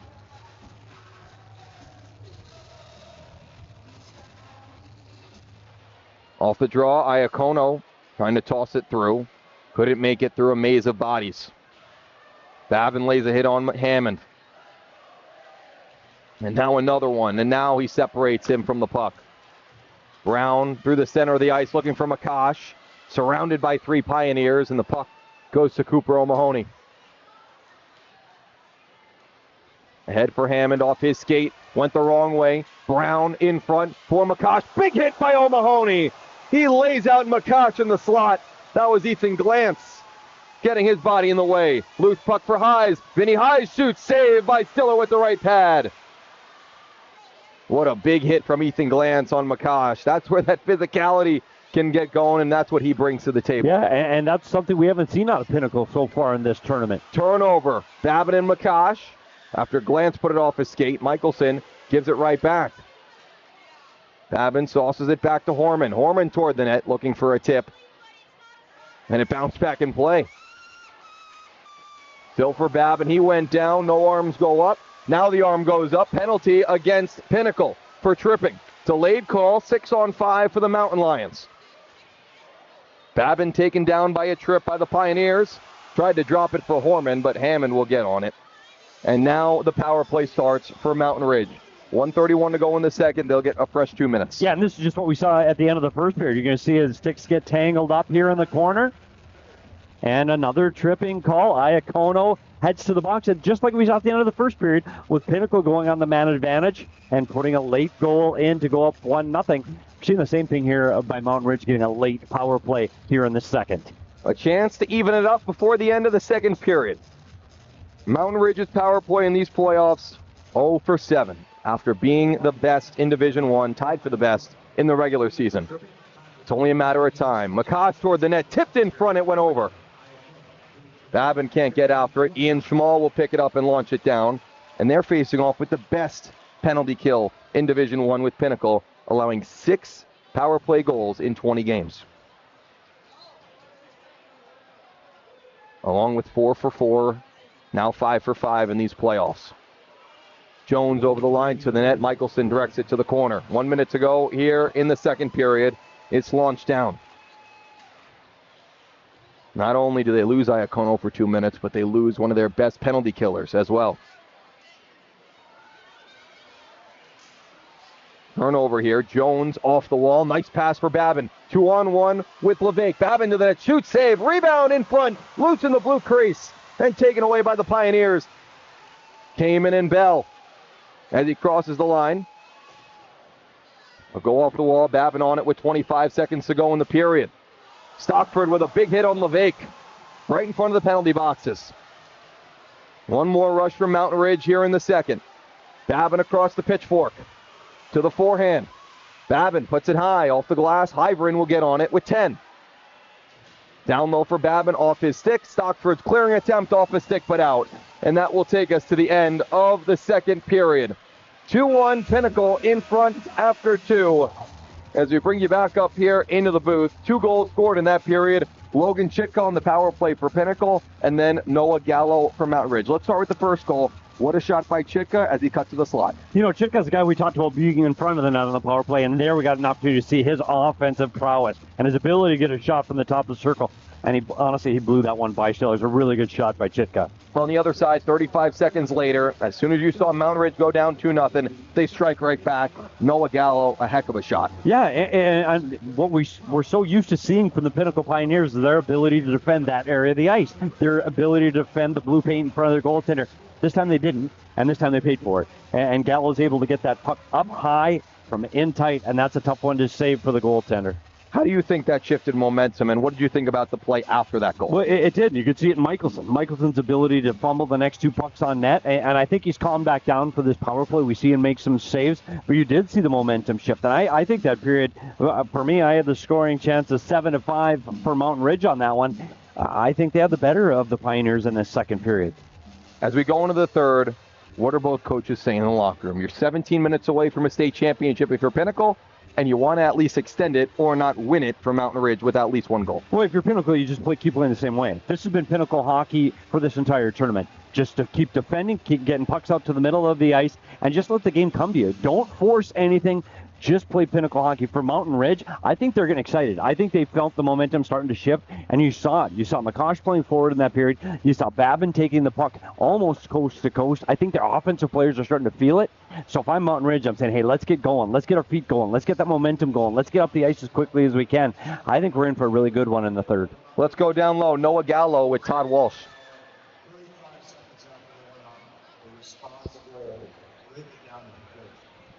Well, we've a lot. And once he tied up their guy, he the puck. Well, you are facing a goalie that's been on a roll. He's finally allowed a postseason goal. And then it looked like you guys were starting to get some pucks behind him. Do you feel like maybe it cracked him a little bit? Yeah, we just have to keep scoring because opportunities that we have to just keep trying to score. Well, tell us about the third period before I let you go. This is it. Yeah. Right? Yeah. We just have to capitalize, do what we have to do. We've been down games, so we have to actually capitalize. All right, well, this crowd's waiting for it. We saw what you did against Desert Vista in the third. No, thank you. And we'll take a break. 2-1 after 2. All right, right back up here in the booth. I have a very, very special guest, someone I've known from day one here with AHSHA 4 years ago, back on February 12th, back in 2022. Jenna Maisel. Jenna, you are the Director of Marketing here with AHSHA. Let's take us through your journey. Where did you go to school and how did you get this job? Well, I went to school right here. I'm a Cronkite graduate.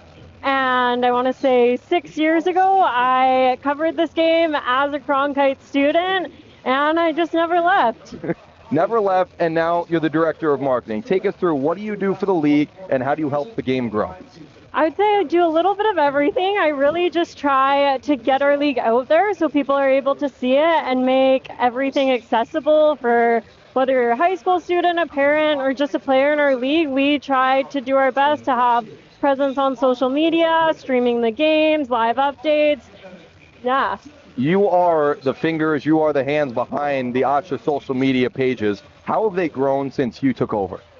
They've definitely grown. You can brag a little bit here. I think when I took the pages over, we were maybe around 500 followers on Instagram. We're up around like 3,600 right now. Our Twitter presence has grown. Our YouTube presence has grown. It's really great to just see youth hockey flourish in the desert, and that's my job, and I love it. You love it. This game is great. Talk about the impact that Kenny McGinley has had on this league and also on you. Kenny McGinley is an amazing person. This is all Don't worry, thanks to he's Kenny. not going to see this. Don't say it. Don't say it just because he's watching. None of this would be possible without Kenny. We've spent so many long days, nights just trying to prepare for not only the season, but tonight and everything that's happening in the future. And Kenny has this He does league everything. has grown thanks to Kenny. Yeah. So. You're absolutely right. Now, tell us where people can find AHSHA if they don't follow us on social media. Where can they follow the lead? You definitely should. Instagram, we're AHSHA_hockey. Twitter, same thing. Facebook, AHSHA Hockey. YouTube, AHSHA Hockey. AHSHA if you're Canadian, AHSHA if you're from the U.S., right? Nevertheless, last question for you, Jen. I told you I would bring out the hardball. This is the fastball here. Okay. What's your favorite thing you've done on social media for AHSHA?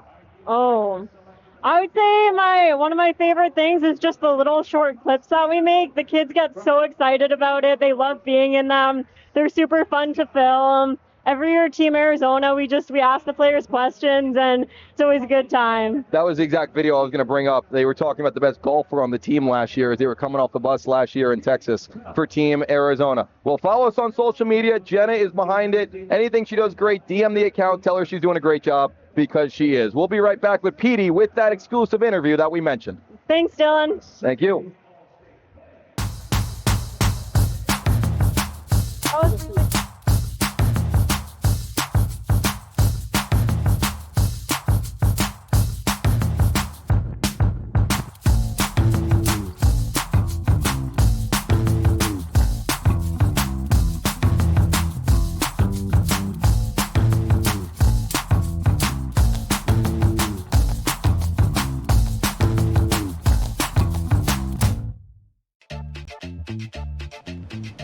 This month on Sous Vida, we kick off the new year with a new hobby. We get creative at Phoenix Forge, a community makerspace in downtown Phoenix where we can let our creativity run wild. You're going to love it.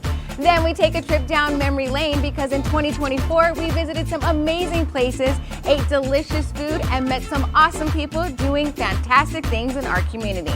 So you don't want to miss out on all the fun because we have all that and more on the next Sous Vida. It's time to get inspired by the wonders of STEM.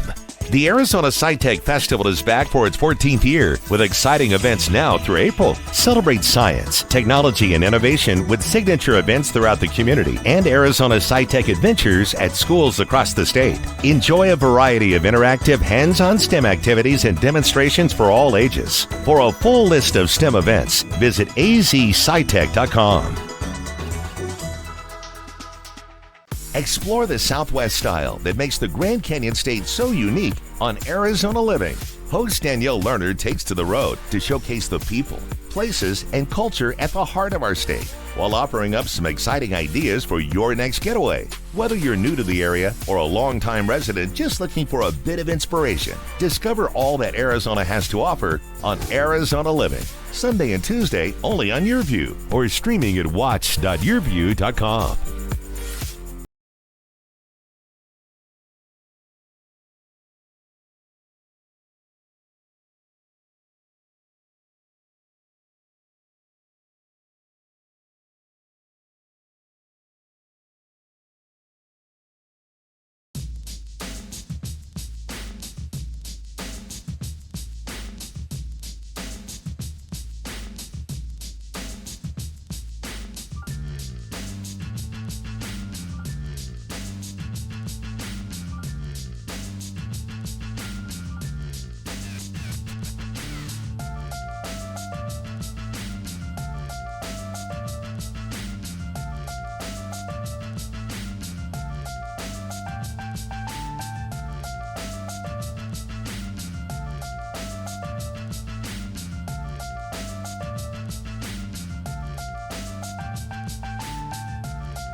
Yep.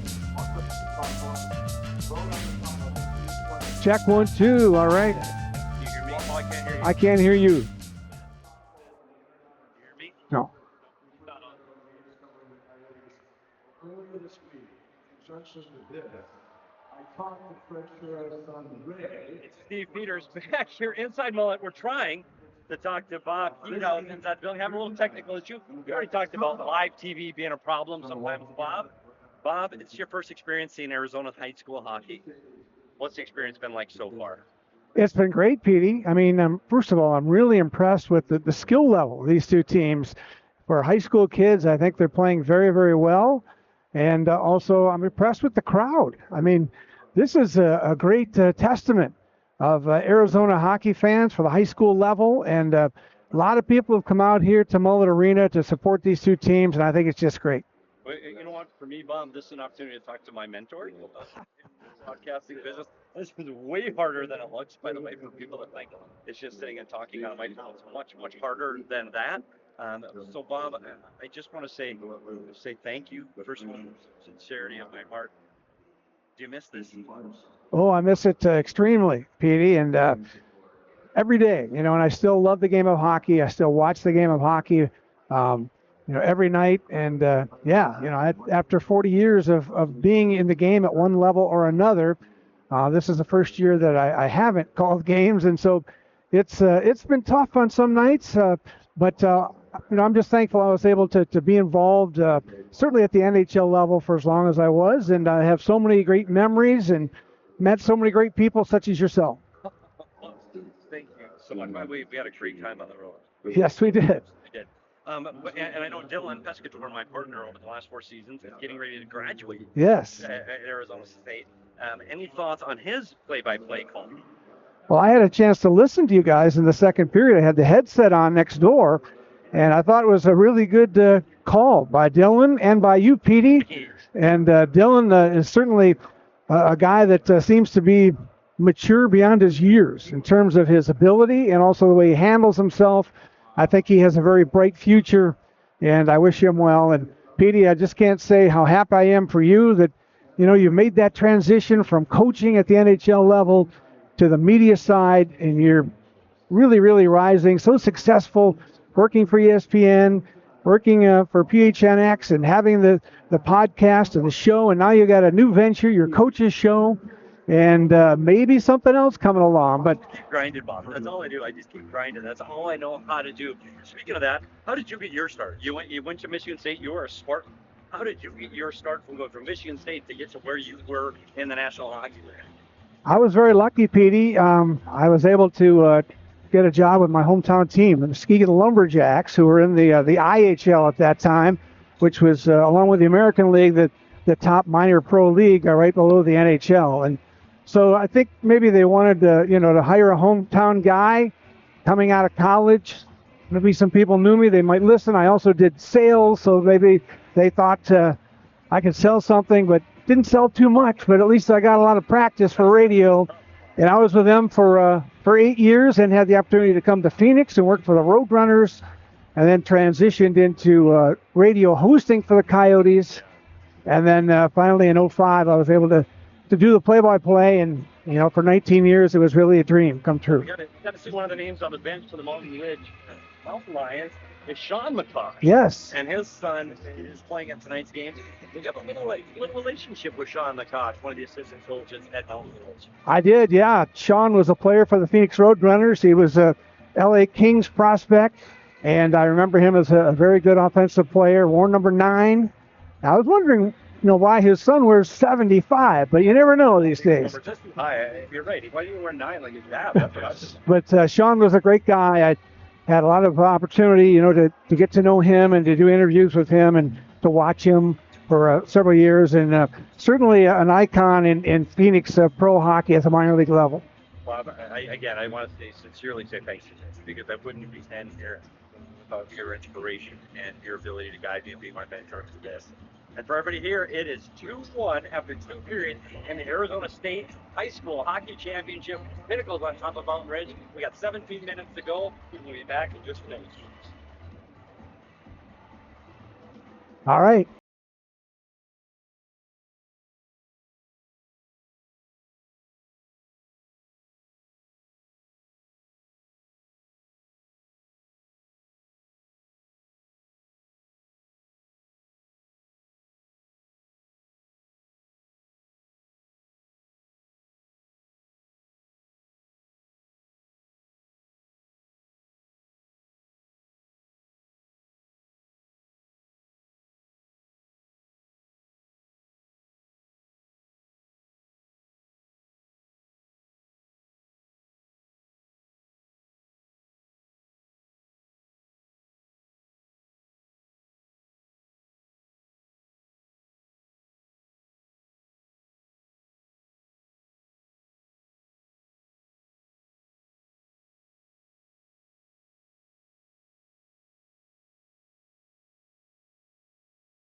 And back for period number 3. 2-1 Pinnacle in front after 2. Mountain Ridge with some power play time, 29 seconds on the Iacono tripping call at the end of the second period of power play time as we go into the third period. PD, it's 17 minutes away for Pinnacle. It's 17 minutes, but also a goal away from Mountain Ridge. Let's start with the Pioneers. How do they close this out? Yeah, I think this penalty kill is huge for them. I think they're going to have to be strong on this penalty kill, and they're going to have to get the puck 200 feet. This 29 second is going to seem like an eternity for Pinnacle. They've got to get past this penalty kill and then just get back to playing their game. On the other side for Mountain Ridge, we know they're scoring. Noah Gallo got it started, but they need at least one here in the third to at least extend it to an overtime period. What do they have to do? You know, I expect to see Babin and McCosh out here almost the entirety of this third period. They're going to get a couple of quick rests on the bench, and they're going to be back out. They're going to have to find a way to generate some offense and get through this tough Pinnacle defending. We're almost ready to go here in the third. You know the nerves are there for both teams. One team is going to be lifting the AHSHA Cup at the end of this one. 17 minutes away are the Pioneers. 17 minutes and a goal are away for Mountain Ridge. In the second period, it was Logan Chick on the power play, and then it was Noah Gallo from Mountain Ridge to make it 2-1. We're ready to go for the third period. Who's going to be crowned the champion of AHSHA here in 2025? Let's know, and we get our answer right here. Charlie Fox with an immediate clear right off the draw. Iacono in the box for tripping. 20 seconds left on the power play for Mountain Ridge. Tonight is 0 for 1. McCosh at the top of the far circle. Williams all over him. Back to Babin. They're one shot away from tying this up. Babin to the net, blocked in front. McCosh on the rebound. Will toss it down deep. Iacono's out of the box for Pinnacle. Down low for McCosh as Iacono comes in front. Fox lifted a key stick in the slot. Tip in front, and Babin put it over the net. He was wide open, and his stick was there. And that's what concerns you. That's the second time that a Pinnacle defender has lost their stick when there's a play in front of their net. And you can't defend Babin if you don't have a stick. And you see here the shot here, and Williams has lost his stick in the corner, leaving Babin all alone. I don't think Babin was aware of that. Babin could have taken that puck in, and maybe you get a better opportunity than just the tip shot. But again, that's the second time the Pinnacle defenders have lost a stick right in front of their goaltender. The Pinnacle the Pinnacle penalty kill has been so strong in these playoffs. They are now 6 for 6 on their PK. A few issues with changing lines here. And I think you're going to see that too. Dylan, we're trying to get those guys over the boards as often as they can. Good face-off win. Hyveren to the net, just missed the far post.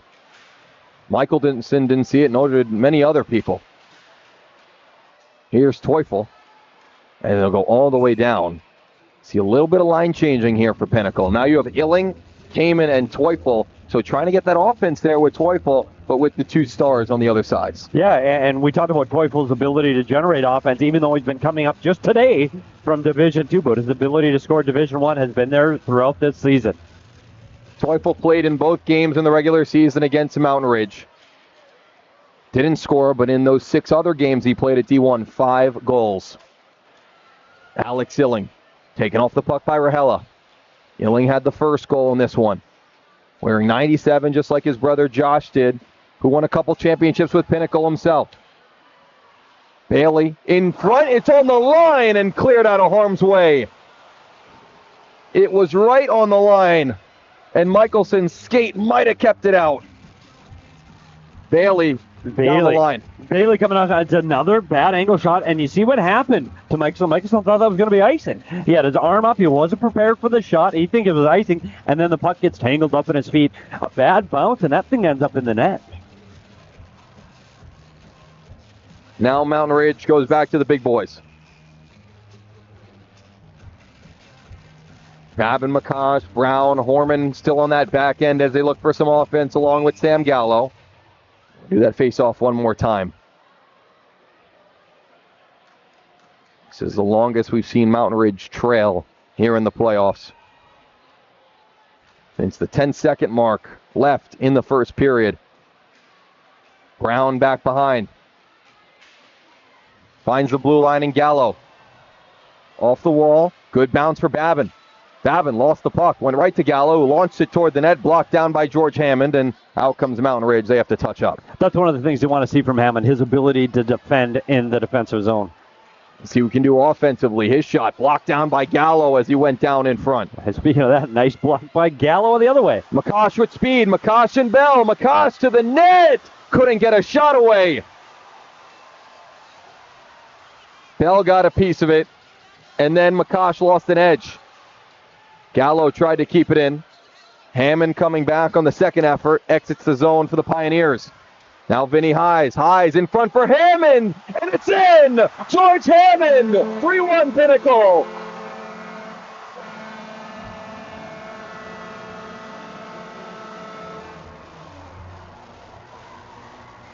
A loose puck finds pay dirt, and Hammond put Pinnacle up 2.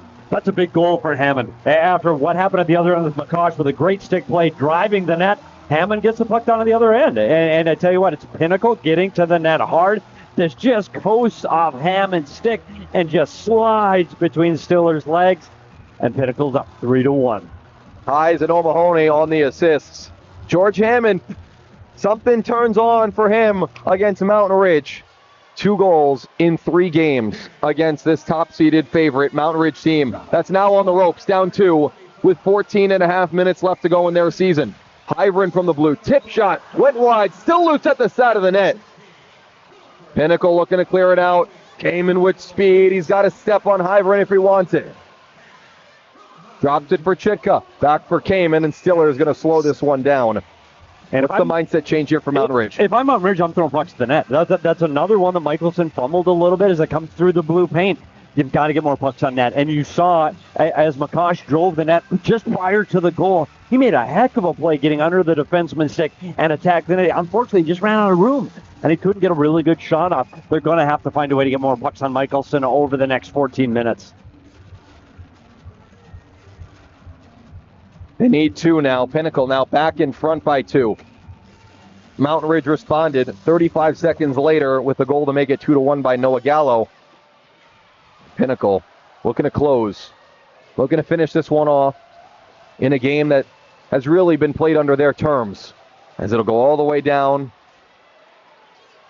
Off a Pinnacle stick, so O'Mahony will have to go in after it. Go big, can't tip it ahead. Montoya picks it up and turns it in.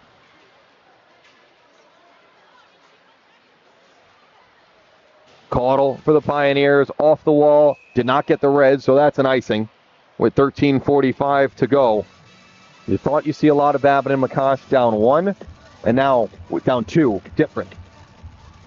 Yeah, but we saw before, it could be another player that comes up. Gallo comes up with their big first goal. You don't know who's going to have this in. It might be Horman's going to get one. Brown has been around it tonight. Jones has been close a few times. There's plenty of guys that can provide offense for Mountain Ridge. Good face-off win for Babin. Gallo back at the blue, down low from McCosh at the half wall. Brown back behind the net, watched by Teufel. A nice pass between his legs, went past Babin. 3 Pioneers all around them. Peter, you talk about defending as a group. There it is. Yeah, and what Pinnacle's doing really well here with 13 minutes to go is keep Mountain Ridge to the outside. They're not aggressively chasing the puck. They're staying out on the dot lines, and they're not letting Mountain Ridge get to the inside. Babin circles. Long pass for McCosh, reaches him. Drop pass for Brown, right back to the junior D. Looking in front, backhand try by Horman as they start to push. Gallo's shot went off the glass, Babin on it, in front, off the skate, off the post, but out. A few of those bounces have gone the Pinnacle way today, and that's another one. That one goes off Lang's skate. We're going to see it here. Lang comes down in front of the net, off his skate, kicks at it, trying to keep it clear of the net, and he put that one off the pipe. The nerves are starting to show up for the Pinnacle Pioneers. A shot in the second period went through Michelson and hit the post. That one, the same. It's a game of inches. And right now, Pinnacle up 3-1. Illing stops at the blue. Down low, Stiller is going to stop and hold this one as Kamen goes down after a push, you could say, by Hyveren. And both teams have to hold their composure here. We're getting late in this game, and nobody can afford to be sitting in the penalty box in this circumstance right now in this third period. 2 penalties for each team. Pinnacle with the advantage with their power play goal. hit in the corner, and PD, you're right on cue. That's a penalty. And it was Hyvern and Kamen again. Yeah, and we saw this with Pinnacle in their semifinal game with Hamilton, their ability to get under their opponent's skin and get them to draw penalties. And it was that top line. It was Illing. It's Kamen. Those guys are frustrating to play against. You're going to see Kamen up against the wall. Hyvern puts him almost through the glass, and he's going to sit for 2 minutes. Roughing is the official call against Hyvern, their third penalty of the day. And you talk about only having now 12 and a half minutes to work with. Well, really, it's like 10 and a half because that's 2 minutes off the clock of their chances of coming back. Yeah, and you have to 2 minutes. keep Pinnacle off the board. Pinnacle's 2 for 2. 2 for 3. 1 for 2. 1 for 2. Illing PP. Chitka PP. Maybe I'm wrong. Down low for Rahela. You're right on that. That's on me. Yeah. Petey's got the numbers. Live TV. There's a reason you had your job for over 20 years with the Coyotes, because you had the numbers right. It goes all the way down from the Mountain Lions. It is a big kill for Mountain Ridge. They have to kill this penalty. They can't go down 4-1 with 12 minutes to go. It's going to be a big kill, and you're going to see Rahela is going to be a big piece of this in front of that. They got Babin out there. They got guys that can move their feet, and they're just going to have to get pucks down the ice. Stiller with the pad stop. Illing off the wall for Babin. Can't get it out. Kamen walks in. He shoots. He put it high, and it hit a stick in the process as it goes off the netting. Yeah, Mountain Ridge is doing exactly what they need to. They got bodies in front of those shots. They're not going to allow the puck to get the net. You're going to see Kamen here trying to get a shot on net, and bodies get in front of it. And that's getting all the way through. What I think is so impressive with this Pinnacle power play is you talk about chemistry with a power play unit so important. They don't have one of 5 guys in Mason Knopfler tonight, and they're still converting 2 out of 3 times. Short-handed chance for Levesque. Taken off his stick by Illing. A nice play on the back check by the senior forward. Kamen across the line. Kamen shoots, went off the skate of Gallo. Back behind the net now. Gallo swipes at it, kept in by Stockford. To the net, taken away by Gallo, and he'll high flip it out and make Stockford go chase after this one. Depth so important at this time of the year as Levesque almost took it away from Chitka. One man goes down, the next one has to step up. Chitka across for Jamison Bell. In front looking for the tip from Hammond. It went over the net. Here's Hammond again. Had the third goal. Iacono back up top. Stockford shot save. Rebound chance. They score! Hammond again!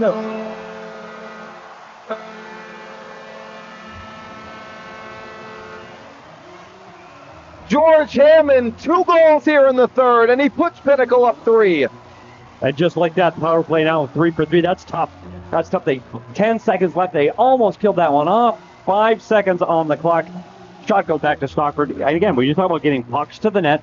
Look at Hammond coming in from the dot, and he's able to put that one by Stiller on a great rebound. We talk about just throwing pucks to the net. That's what Pinnacle did on that second power play unit. Easton Stockford with the assist on the goal by George Hammond.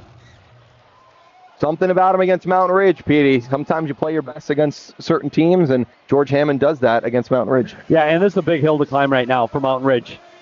And the concern you have now when you're down 4-1, and we talked about the McCosh and Babin all night long, well, now they're going to try to do a lot, and they're going to try to do it by themselves. They can't win that way, so it's going to be somebody else. Round for Babin, went off the facing of his stick, didn't get all of it. And Pinnacle's in a spot where they love to be. They love to play with a lead. Yeah, we talked about how well this team defends already. They take the puck away here. Kamen across the line. Carson Kamen shoots. He put it high. Eyes on the rebound. Down to Kamen.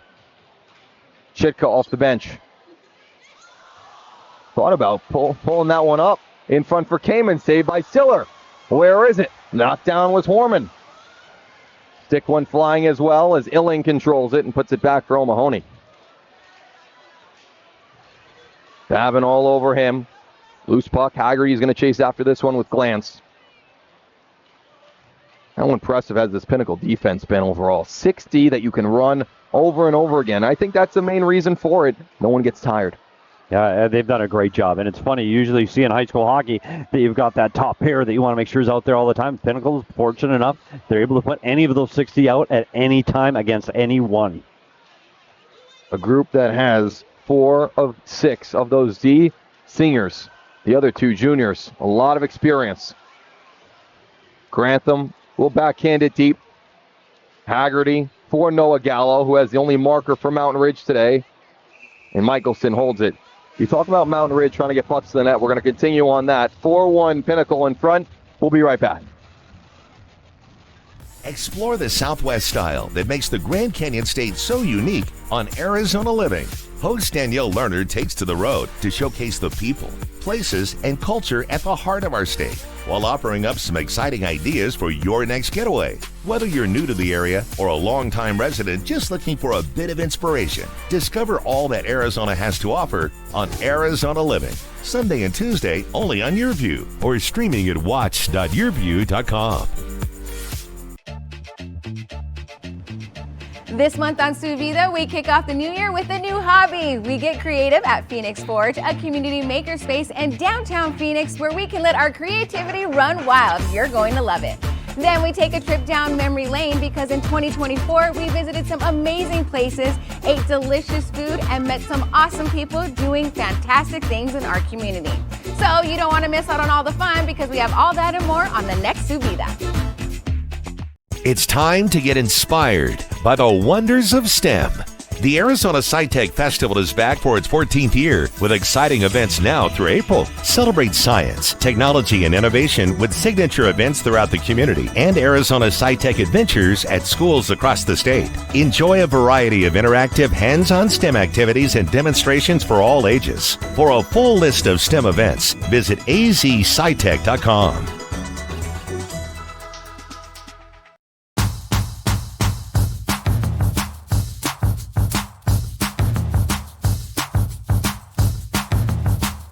Mullet Arena. Here's Gallo back for Mountain Ridge and patted aside by Michelson, and out comes Pinnacle the other way. Up 4-1 in this one as they continue on looking for their first championship in 3 years, which PD for Pinnacle is a long time. It is after what they put on in 17, 18, and 19. This team is used to being in this spotlight. 8:24 to go here in the third. There are high expectations when you play at Pinnacle. I think there are. It's one of the biggest programs in the state. They have 4 teams that they're able to put out perennially. It's a team that their program fills up quickly, as we just talked about earlier tonight, and they expect to win. This is a team that starts the season off thinking they have an opportunity to win every single season. Iacono wins this draw with George Hammond on the ice. 2 goals for Hammond in this game. 2 goals here in the third. And Mountain Ridge down 3, a spot where you'd have to check the record books. I don't think they've been down 3 the entire season. Scoring almost 6 goals per game in the regular season. Surviving through Desert Vista on Tuesday. Down 3-1. Gave up a game-tying goal in the last minute and won in a shootout. Yeah, but this Mountain Ridge team has enough offensive power to come back in this one. I mean, if you're Pinnacle, this one's not over yet. Hey, Mountain Ridge can score goals. Yeah, this is not a Mountain Ridge team that wins games 1-0, 2-0. That's right. Or whatever. They win games 6-0, 7-0 at times. They even had a win this year, 14-0. They have the goal-scoring ability, but the Pinnacle defense has kind of put them in a chokehold today. Along with Mark Michelson, who's been incredible here in the playoffs. Allowing 1 goal with now 7 minutes away from being 3 games. There's another stop.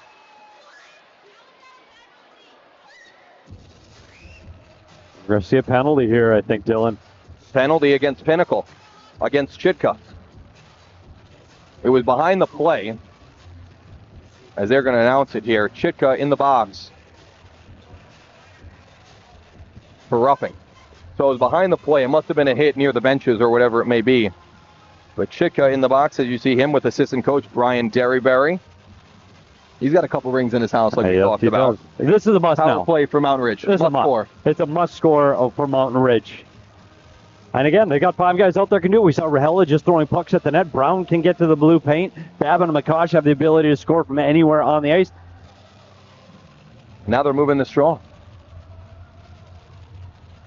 The officials are talking over with the Mountain Ridge bench. And Mountain Ridge now has to start in the power play outside their zone. So Chitka in the box for roughing. Chitka had goal number 2 for Pinnacle. Mountain Ridge in a must-score situation with 7 minutes to go. Kosh tosses it down low, looking for Jones.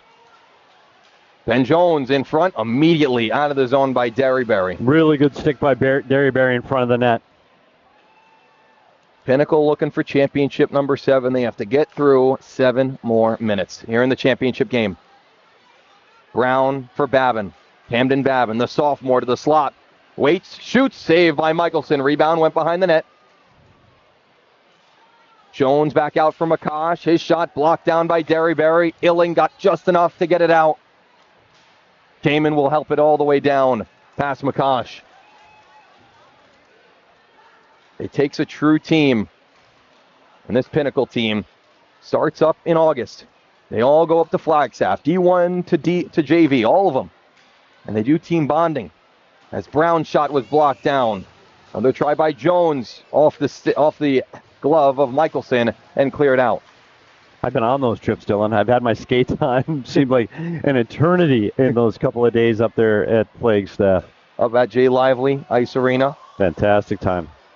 And they do team bonding. And no matter if you're a senior on D1 or you're a freshman on JV, you're all the same. And they all come together as a program. What a play by Charlie Fox getting in that passing lane. We talked about his ability to defend on the penalty kill, and we're seeing it there. It's a good stick to keep the puck out of the middle. Brown over, Babin waits, shoots, he put it wide. Nice pass by Brown, finding Babin on the back door. McCosh down low for Brown. 5.5 to go. 7 seconds until Chika's out of the box. McCosh toward the net, blocked down by Jamison Bell. Big block by Bell, not letting that one get through, and that's a huge kill by the Pioneers. We're down the last 5 minutes in this one. 5-minute warning, and Mountain Ridge needs a miracle. They need 3 to tie. Sharp pass to Bailey. Puts it back behind the D. Kamen on this one. Chick is out of the box. We're back to 5-on-5. And the Pinnacle power play continues on their streak. 7 for 7 in these playoffs. And you're going to have to see Mountain Ridge is going to have to take some chances here. You're going to see them throw the pucks down to the middle of the ice. They're going to try to get in behind that Pinnacle D, looking for odd man rushes. They've got to generate some offense here. This is do or die in their season. Goes back behind. Levesque is going to be the first one there for Mountain Ridge. In front, looking for Gallo, taken away and cleared down by Bell. It'll be an icing with 4.5 to go here in the third period. Petey, you've been in it. You've been a coach of high school hockey. You've been a coach at Pinnacle for high school hockey. It's tough to get everybody on the same page, especially defensively. This Pinnacle team has done it. It is, and one of the things you see often in high school is the imbalance of talent levels on a particular team, and you'll see 1 or 2 guys that have to carry the mail for the entire game. Pinnacle's lucky. They're deep enough where they can spread that around, and everybody's a part of it. Everybody's pulling the same rope. Loose puck in front. Grantham couldn't get after it. Here's Hayes. Hayes was told early this morning, you're now our second-line center. And he's done a great job at that. He's been on the ice for 2 goals. Both scored by George Hammond. This line's been great tonight. This guy, they came to play, and they've done exactly what they're supposed to do for Pinnacle. Extended the lead to 3-1 and now 4-1 as they center it again. Haggerty right there. We always talk about Kamen, Chitka, and Illing. But there's a fair shot to say that this has been their best line of the night. Poke check by Michelson puts it to the corner. Final 4 minutes now as the Pinnacle student section can feel it. Hammond trying to get off for this one. He was looking for number 3. We had Chuck a puck earlier. If he scores another one, we're going to have the hats on the ice. Yeah, unfortunately, I did not win at Chuck a puck today. Petey, you know, we've done it for 2 or 3 years. I don't think I've ever even gotten close to the target. I don't. I mean, we're shooting from a further angle up here, though. Yeah, that's my we have a disadvantage. Sun was in my eyes. Babin toward the net. Loose puck. Grantham can't get on it, and Hammond clears it out. This one will find its way to Hyverin's stick, and Pinnacle gets a full change. A couple shifts away from their 7th championship.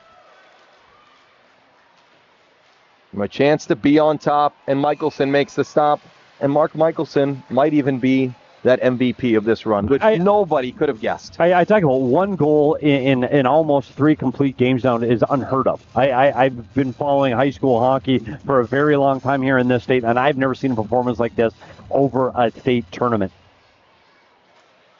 In our first year that we announced the state championship, one of Pinnacle's best goaltenders in history, Connor Dumnell, was in net. And even he allowed a couple more goals than what Mark Michelson's doing right now. For Pinnacle right now, it's just keep it simple. Just play smart hockey, stay within yourself, pucks out over the blue line. If you get the opportunity to get the puck deep, you get the puck deep. No chances, don't take any chances at the blue line, and just defend. And this team can lock it down. And Pinnacle had to subscribe to, hey, we don't have to take chances as a defensive crew because of how good our offense is up front. And all playoffs, they've done that. Today, correct me if I'm wrong, Petey, I only remember one odd man rush for Mountain Ridge. Yeah, and I tell you what, we've talked about Pinnacle's ability to defend coming into this game, and I'm a big believer in defending wins championships, and that's at any level. I don't care if you're playing the U10s or you're playing in the NHL, defending wins championships. And Pinnacle's been able to do that, not just tonight, but for this entire tournament, and frankly, for the entire high school season. They were second in goals allowed. They allowed just over 2 goals a game in the regular season. And now here in almost 3 games, they've allowed just 1 against some really good offensive talent as well. Centennial, Hamilton, and now Mountain Ridge. Goes off the back wall. Under 2 minutes now to go. Damon picks it up, and here come the Pioneers. Across the line, Carson Kamen. 23 goals in the regular season. In front for Illing! And how did that one stay out? Stiller with the save of the night. Alex Illing had the first goal, almost had another turnover. All the way across, Illing to the net, now he's got it!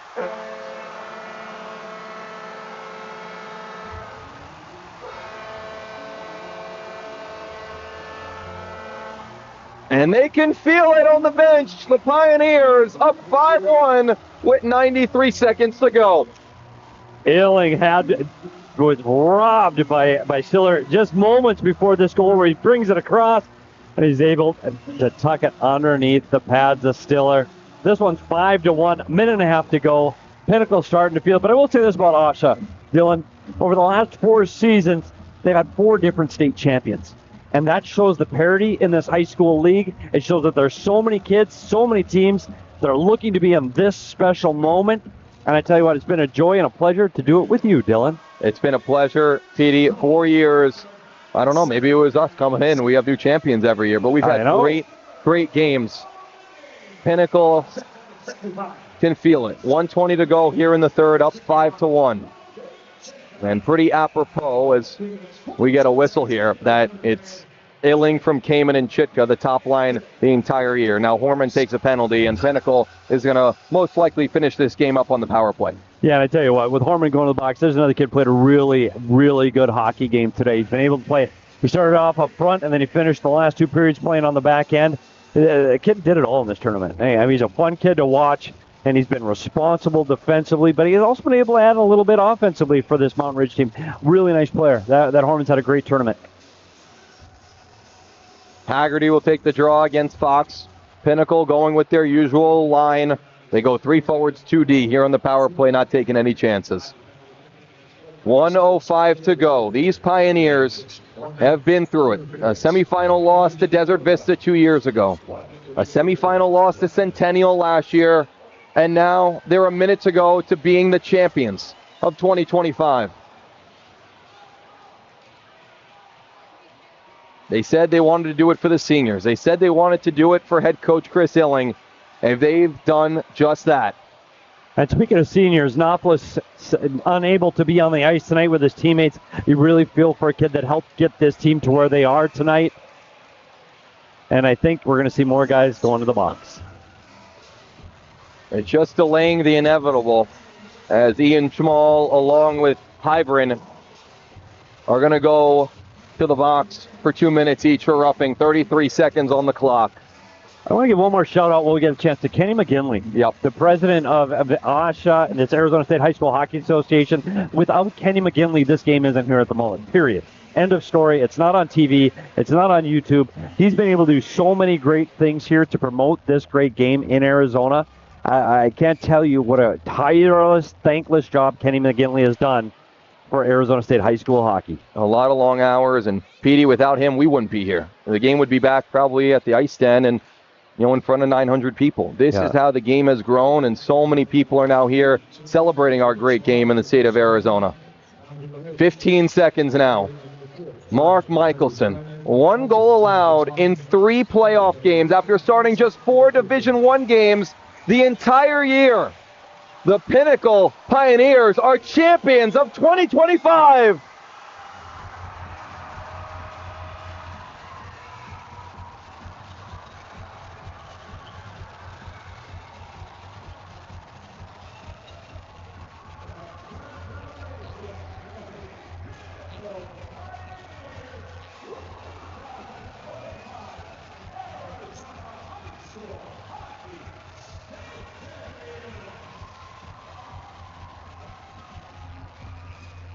A 5-1 final with the Pioneers as the champions. The first time since 2022. And in their run to the mullet, they scored 5 goals, 3 goals, and 3 goals. But most importantly, they gave up just 1 total. Yeah, and we knew coming into this tournament, Pinnacle is going to be tough to beat because of the way they play defense. And one of the question marks we had, Dylan, and you and I talked about in the quarterfinals, was goaltending. And we talked about it with this Pinnacle team throughout this season. Could they have the goaltending that could help win them a championship? And they did. They did, and then some, right? Mark Michelson, what a story. As Mountain Ridge and Pinnacle is now going to shake hands, we got to give a shout out to this great Mountain Ridge team. One of the greater regular seasons that we're going to see. 16-1-3. Not only a shout out to their seniors, which we're going to name, but a shout out to Sean Babin, Sean McCosh, and the entire coaching staff for Mountain Ridge, including Gary Bernard, Lonnie Britt, David Bouchon, Austin Penzone, James Takas, Gracie Olson, and of course, their program manager who's been around since day 1 of AHSHA, Ed Georgievich. Yeah, I saw Ed before the game too, and he's one of the great names in Arizona State high school hockey. Mountain Ridge has to be proud of this season. This was a tremendous season, and what they were able to do throughout the season and into this playoff. They just ran into a Pinnacle Pioneer team that just could not be beat in the defensive zone. And I hats off to Mountain Ridge. They've been a fun team to watch. They play with pace. They play the right way. And congratulations on an outstanding season for the Mountain Ridge Mountain Lions. We're now going to hand out the medals to both teams, not only Mountain Ridge for being the runner-up, but also Pinnacle for being the champions, along with, Petey, and this is one of my favorite traditions here at the championship, the Golden Stick, which goes to the MVP of the playoffs. Last 2 years, Ryan Jim for Desert Vista. You remember him? Last year, it was Ryan McCaughey as well. And now, we're going to see who's going to have the Golden Stick for the Pioneers. Let's give a shout out to these Mountain Ridge seniors. Connor Brown, Colin Grantham, Josh Haggerty, Ben Jones, Brady LeVake, Nick Mahon, Brady Babcock, along with Easton Siller, both goaltenders, Chris Brooks, Sam Gallo, Kyle Rahella as well.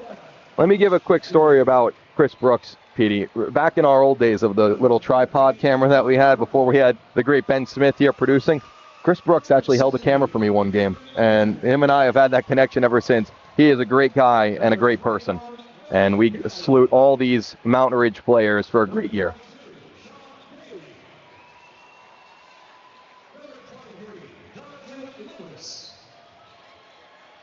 Number 30, Brady Babcock. Number 31, Easton Stiller. What a tournament by Stiller. Some of the saves he's made over this tournament, absolutely outstanding. Came back to play high school his senior year and did everything he could. He was the reason that Mountain Ridge made it to this game. Was Gallo the goal scorer tonight? Nick Gallo, number 21, along with Sam Gallo, the brothers. Rahella, a captain on this team, a grinder, one of the better defensemen in Division I overall. He's a fun kid to watch. Right. He plays with sides, but he also can play with a little bit of offense. Ben Jones. Yeah, McCosh is going to be back again. You look at McCosh and Babin. Oh. Hey, Another year, Petey. Freshman, sophomore, you go, God, those two guys were good. Now, they're sophomore and junior. Those two kids, unbelievable together, unbelievable teammates, and a big core for this Mountain Ridge team. And now with a little bit of juice now for Babin, who knows? He might hit 75 points next year. Who knows? Yeah. What he's done. Mountain Ridge has gotten their medals, and now it's time for Pinnacle. We do have to talk about Babin. Babin didn't play at 100% during this tournament. He did not. He's been injured. He's been dealing with some things, and unfortunately, we didn't get to see him at his best. I hope he can get healthy and get right back for this Mountain Ridge team next season.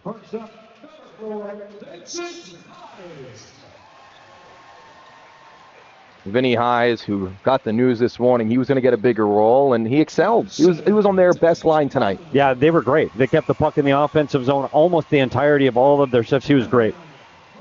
That's a great shot by our guy Mark Gaskowski on the ice. Look, Cottle. He did the Pinnacle 4. His freshman year D, second year D3, junior year D2, this year D1. Finishes it off with a state championship. Unbelievable. It goes to show just how much you can work your way up. Derryberry and Fox. Masiglia was the last Pioneer to do that. Marsiglia. Yeah, Patty Masiglia. And he scored a goal in our championship, our first championship that we did. And he ends up winning a championship too in 22. That's right. Charlie Fox and Tyson Derryberry now have their championships. Bring it home to their brothers. Finally get a little bragging rights. Yep. I did it too, right? George Hammond, 2 goals in this game. Really separated this game in the third period. Yeah, he did. He had a great game. And again, we talked about somebody's going to be the unsung hero of this game. Hammond had 2 goals in this game. As a guy we didn't have pegged in on the offensive side of the puck for the Pioneers, he comes up with 2 very important goals in this third period. Logan Chitka, unbelievable. Started scoring off in the first period on the power play. And I got to give a shout out to Ben Stanger as well. Yeah, a great regular season for Ben Stanger. Played his best. Didn't complain. Coaches told us he was going to be disappointed with the decision to not play, but he took it in stride and he was right there and had Mark Michelson's back the entire way. That takes a lot and shows a lot as a person of Ben Stanger. Yeah, and trust me, I've been the backup goalie before. It's a tough role at times, but you have to understand what it is to be a good teammate. And he's got a ring, he's got a medal, and he's got a state championship. It's Pinnacle team. Stockford, I tell you, what a defensive game he played today. Some really good plays at both blue lines, keeping the puck in and being able to get the puck out. He was a great game tonight for Stockford. Set up that Hammond goal in the third period, the first one. Alex Illing started the scoring tonight. Wanted to finally get a ring to match up with his brothers, and now he has it with 2 goals tonight. Everyone's got their medals, and now is it time to roll out the cup? Do you see it yet, Petey? I'm waiting for it. I don't see the cup. Once again, congratulations to your team. We got the golden stick. We got the cup to hand out as well. First, we'll do the golden stick, which goes to the MVP of the playoffs. Kenny McGinley, the president. We mentioned him before. He's got it. Former player for Horizon, by the way. Kenny McGinley. Oh, Kenny McGinley. And now we get to see who gets the golden stick.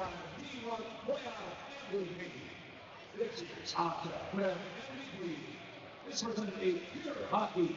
The winner will receive a gold Hawaiian hockey stick to commemorate their fantastic playoff performance. Your 2025 playoff MVP with a hat trick here tonight in the championship game, number 97. Alex Illing, the MVP. Pete, he's been through a lot, and we didn't know if he was going to continue to play on Tuesday night after he got that big hit against Hamilton. Got right back to it and put up a heck of a performance tonight. Yeah, I tell you what, we talked about that being a big turning point in that game against Hamilton when he got hit just at the top of the circle. And you can see the cut that he's wearing across his nose as a remembrance of that hit. Came back and was a big part of that game. And you saw his ability today to lead the offense for this Pinnacle Pioneers. And I tell you what, he's not the first Illing to have a championship. He's the third Illing. I think Joey, his cousin, has got a championship. And Monkey has been around this program for a very, very, very long time. Charlie Fox has the cup. He's going to bring it over to his student section. And this Pioneer team deserves it. a little known fact, my name is on that cup, Dylan. That's right, Petey. 2017. I don't know how many goals you had that year. But this is a big moment for this Pioneer team. And this is what makes high school hockey special, is what's happening right now. When they're in front of their student section, those are the kids they go to school with. They're going to wear their championship rings at Pinnacle High School as a proud member of that school student body. This is what makes high school special. This is why I encourage kids to play high school hockey. This is the experience I think kids need to see when they're playing hockey here in the state of Arizona. And I just encourage everybody to embrace high school hockey here and give it a chance, because this is great, great hockey. Let's go down low. Todd Walsh with head coach Chris Hilling.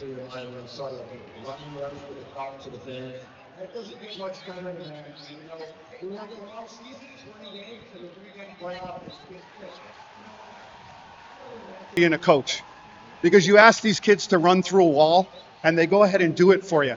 And tonight they ran through a wall, and that's what they earned, and that's unbelievable. This was a 1-goal game going into the third. So what did you see, and what did you want to see in that third period? Well, a little bit of the same. Like the end of the second period, I thought we finished strong. I knew that the next goal was going to be huge in that game, and quite honestly, that I don't know what to say, man. We got that third goal, and the whole bench took a sigh of relief, and we could play our game the rest of the way through. I never expected this to be a 5-1 game, to be honest with you. I swore this would be a 1-goal game, and it would be hard fought to the end. So we got maybe a couple bounces there in the end that helped us. So it's all in the family with the Illings. That was a special night for Alex. You and I talked between the first and second period about the game sort of going through him. You weren't sure yet, but now can you say it? Yeah, unbelievable, right? Yeah, it's my nephew. He's the last Illing to play at Pinnacle, right? He's a senior, so we're actually done as a family as far as players go. And it was great to see him go out like this, so this means a lot. Coach, before I let you go celebrate, there's a theme I had going into this game here tonight that I shared with everybody, and it's the old line from Fred Sherrill, the head coach of the Flyers: win tonight, walk together forever. It's my favorite phrase in hockey. That's what's going to happen to all of them, isn't it? Yes, and we actually talked about that in between the second and third, right? That all the bruises and everything, you don't feel anything at the end of the game, and they can't take this away from us. We've got this for the rest of our lives. I lied. One more. We were trying to make this the place to be in the Valley tonight. Can I say mission accomplished? I would say mission accomplished. This is the best crowd I've seen for a championship game. Pretty amazing. So, thanks, Coach. Thank you all. All right. Coach Hilling. All right, we'll take it back up here in the booth. That was Todd Walsh, of course, legendary rinkside reporter for the Arizona Coyotes. Worked with you for a couple of years, Petey, right? Yeah, great friend and a great guy as well. Alex Hilling with the MVP for Pinnacle. They win the championship. What a moment for them. Like Todd Walsh said, you win today, you walk together forever. Can you authorize that phrase that happened to the 2017 Pioneers, that you win the championship and you'll never forget the guys that you played with? Yeah, for sure. And I can vouch for that too, because you saw a lot of them here in the game tonight, and they were sitting together. And I think that doing it at a high school kid, they'll be talking about this for the rest of their lives. This was a big moment for Pinnacle High School hockey. Let's go down low. Todd Walsh with Alex. It's a tight-knit group. I can't ask for a better team, honestly. How did a 1-goal game turn into this in the third period in the biggest game of the year? Honestly, it was, I think because of the locker room, we were all rallying together, getting ready for this third period. We knew it was a huge period. We had to come out strong, hard, and fast. So that's exactly what we did, and we came out with a big, huge win. So proud of all the boys on this team. If I had told you after you smushed your face in the semi that you'd have this feeling, would you believe me? No, but I'd say it is completely worth it. I wouldn't trade it for the world. This is such an amazing feeling. I'm so excited right now. What was that line rush like? Oh, God, I can't even describe the feeling. It was just, sweet. Wait. I want you to go right now. Go barrel right into that picture. Go. All right, I can't take him out of the picture. You guys can't take that picture without the man. God.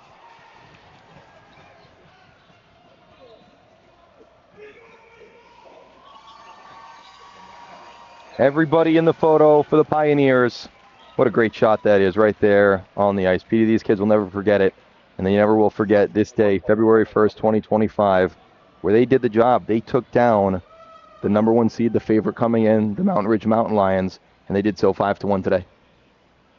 Yeah, I tell you what, this is everything we hoped it would be. And I want to watch as high school hockey in this state continues to grow. And I know there will be a day with Kenny McGinley's leadership that we'll be sitting here for a 3 or a 4 day tournament, watching championship after championship, division by division. This was a great, and I'm so proud to be a part of it. And I'm so proud I got to sit here in this booth with you tonight. Pete, I feel the same way. I got to say one more thing before we go. We're going to go downstairs one more time with Easton Stockford with Todd Walsh. All right, before we wrap it up here, this is my selection. Easton Stockford joins us, senior for the champs. It's unbelievable. You know, a lot of us have worked 4 years for this. This is the goal every single year, and to finally achieve it, it's an unbelievable feeling. What was that rush like with the cup to your fans? Because I had goosebumps. I was standing here with your head coach. It took the breath away. You were in it. I mean, this is what it's all about. We play for our fans. We're playing for something bigger than ourselves, and it's what makes high school hockey so special. So when this was and you're in that second intermission, what was said? I mean, it's 17 more miles. We got 17 minutes, and we're state champs. Just stay our foot on the gas, trust your training. We know what to do, and we knew we were confident we had it. You're wise beyond your years. Do you realize that you're going to remember this scene for the rest of your life? You're going to draw on this moment for the rest of your life. Yeah, obviously a lifelong memory, even more special. This one for Grayson Briggs. Friend lost his life, pancreatic cancer. And this one's really for him, and it makes it even more special than it already is. You're a class act. I'm glad you did that. And lastly, if I had told you that night when you were a kid caster on Fox Sports Arizona, sitting on my set between periods of a Coyotes game, that this... I probably wasn't thinking that far ahead at the time, honestly, so probably not. Good luck. Congrats, Easton. You wear it well. Thank you. Folks, thank you for being here tonight. Tell your friends, bring them back next year, okay? That's Todd Walsh with Easton Stockford. That was a story that we wanted to tell. Grayson Briggs, who unfortunately lost his life back in May on the 15th of pancreatic cancer, and this team really rallied around him. They had his jersey on the bench of every single game. They wanted to wear the gray jerseys as much as possible. He was a player for the Pinnacle organization and sadly lost his life. But that's how a team rallies around him. And clearly this meant, and that story meant a lot to these players. Yeah, that's a very, very sad story for this Pinnacle program, but they honored him all season, and he was a part of this team the entire way. I promise you that. All right, Petey, let's wrap it up right here in the booth. Our fourth time, our last time doing the state championship together. I got to shake your hand. It's been an absolute pleasure. It's been a pleasure to do these games with you. You've taught me so much, not just about the game, but about everything else. And you've been a great friend, and I'm sure our friendship is going to continue. Dylan, they grow up so fast, and it's true. You do an amazing job here. You call an amazing hockey game. It's the hardest sport to call because it never stops. Yes. And we talked about that with Bob Hedos, and you are one of the best at what you do at your age in this country. We're going to see more of you. I guarantee it. I guarantee it. Thanks again, Dylan. I appreciate you letting me do this alongside of you. Petey, you're the best. We went from T-shirts to now suits. And now we finish it here. Pinnacle won our first championship together. Pinnacle wins the last. 5-1 for the Pioneers. Congrats to Pinnacle. And we say goodnight from Mullet.